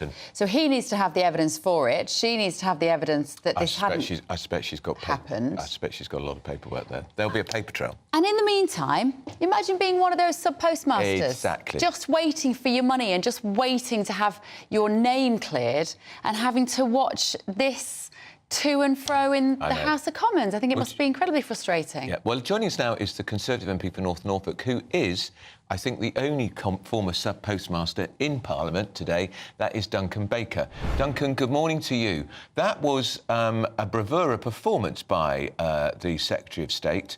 But Bev makes the point, there are still hundreds of postmasters and postmistresses who haven't had their compensation yet. And the question is, why not? Yeah, it was quite a moment, wasn't it? I was sitting in the chamber, box office, I think you can probably call it. I mean, I suppose the problem is that who do you believe? Well, I said to most people yesterday, I don't believe a word that comes out of any of the post office hierarchy's mouths these days. And given that Kemi Badenoch stood there at the dispatch box and absolutely laid into every allegation and claim, I mean, I've got the transcript sitting in front of me. You read it back now and you still can't quite believe it. I would certainly take a Secretary of State's word over anybody that has been running the post office in recent years. Yeah, I'm still getting people in my recess, people coming to me who were running local post offices in my constituency saying, Duncan, I've seen you doing lots of media on this. We think that we lost money. And I mean, that we got their books and records out, went through it. And luckily, in this certain case, I reckon the person was about levels. But huge losses one year, huge gains the next year. It's still going on, and you're right. People are still not getting paid. So it's not the best look. It doesn't help with what's happened yesterday. We need to get to this bill, and I've asked to sit on that committee to make sure we can speed up these compensation payments. There's also, I mean, I think you make a very good point there, Duncan, about who believes the word the Post Office says, because we know the Post Office at some level connived with Fujitsu, who made this wretched Horizon IT system, to lie and put evidence in court against these sub-postmasters and postmistresses, which wasn't true, which was basically that the only people who could access the IT was the postmasters, which we now know was a lie, not a mistake. It was a deliberate lie by somebody in the post office and Fujitsu, and we have to find out who they were. Yeah, I mean, of course, we've got further news this morning, haven't we, that there are other investigations were going on at the time, and they were buried partway through some of those, and allegations about who knew what in government at that time, and they're surfacing now. So, I mean, every single time that we turn a stone over, we find more and more underneath it. And I've said that many times. This is just going to keep running and running and running. You keep scratching the surface, and there's more that is coming out all of the time. And of course, it just doesn't help anybody in getting to what we really want, which is actual justice for everybody that's been affected by all this. The biggest thing is that industrial scale sort of misleading and lying. I mean, I can still remember that scene in the Alan Bates ITV documentary where they walked into that room and you could see that Horizon, and it was very accurate that the Fujitsu tech team were able to change people's records. I used to use Horizon occasionally, and the fact that somebody could just come along, alter my numbers, absolutely incredible. Duncan, is it plausible, though, that Henry Staunton might have been told to delay these compensations, kick it into the long grass? Because I don't really see the logic of how that would benefit the Conservative Party when people are desperate for justice.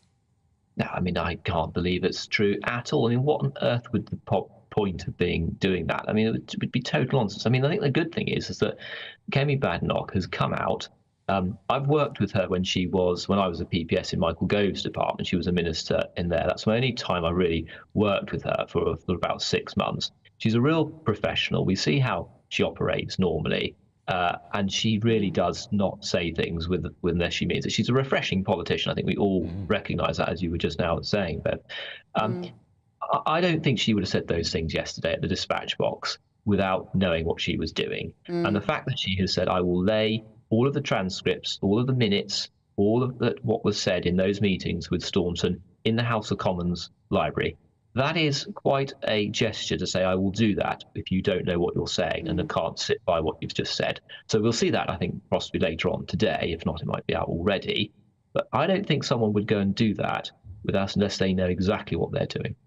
The compensation bill as well, I mean, I think she said £1 billion have been set aside. I know that £1 billion in the pool of government spending is small beer. So the idea this was going to completely disrupt government spending plans in the run-up to general election is for the birds.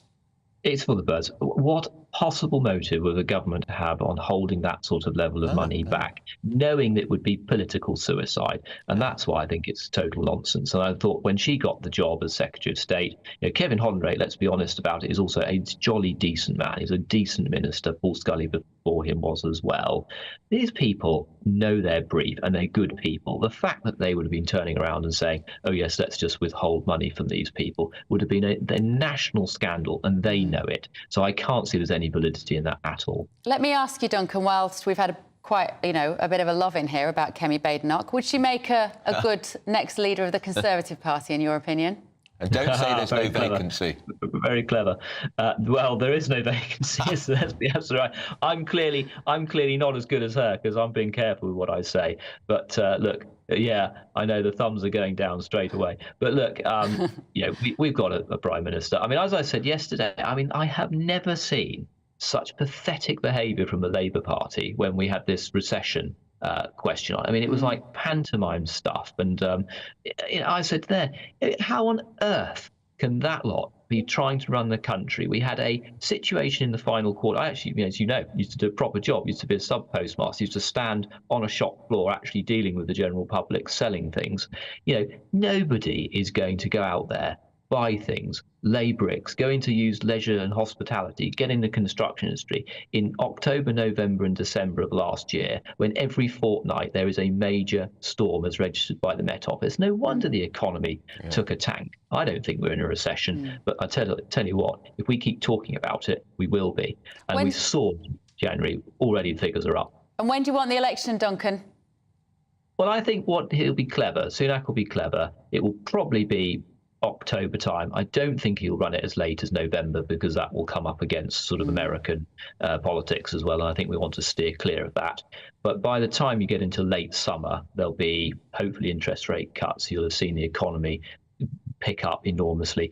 Hopefully this absolutely appalling weather that we've had since October makes the country actually feel a little bit better about themselves, because we'll come out of this situation currently in.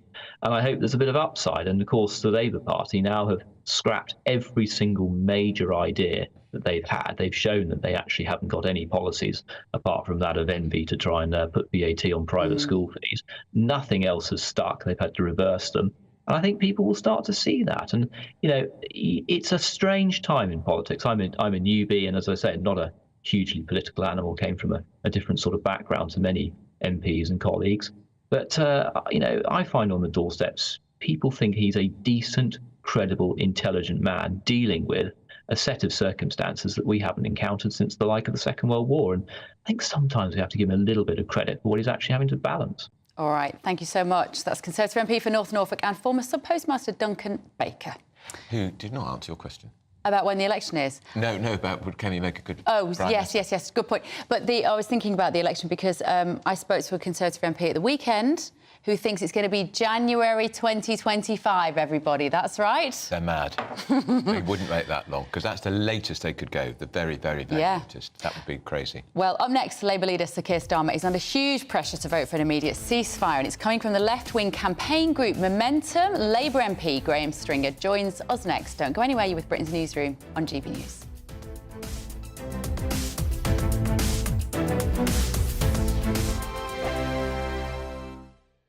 Wake up to the headlines with Headliners every morning at 5 a.m.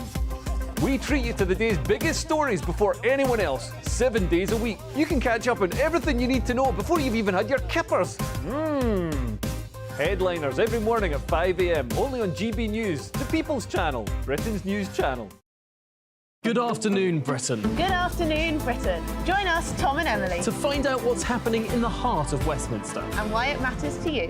Weekdays from midday, we bring you the most compelling stories from across the United Kingdom. And from your doorstep to our inbox. That's right, we want to hear from you. GB News, Britain's news channel. Martin Daubney, weekdays from 3 p.m. You have a president in President Biden who's not enforcing the law that was passed by Congress. President Obama, criticize him or not, actually enforced the law and was deporting people that had crossed illegally. Of course, President Trump enforced the law and improved the law to make sure that and worked with Mexico to have the Remain in Mexico policy. Biden has abandoned federal policy. In fact, he's deliberately trying to let in as many immigrants as possible. More for the Democrats, more is better and less is racist.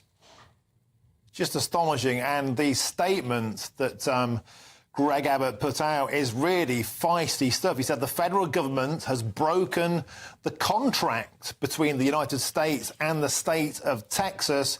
And the eye numbers, Greg, are simply eye-watering. 6 million illegal immigrants have crossed our southern border in just 3 years, Governor Abbott says. That's more than the population of 33 states in the United States. Astonishing numbers. And Martin, that's just Texas. If you add Arizona and other border states, you know, it's pushing 10 million. By the end of Biden's term, it'll be 11 million.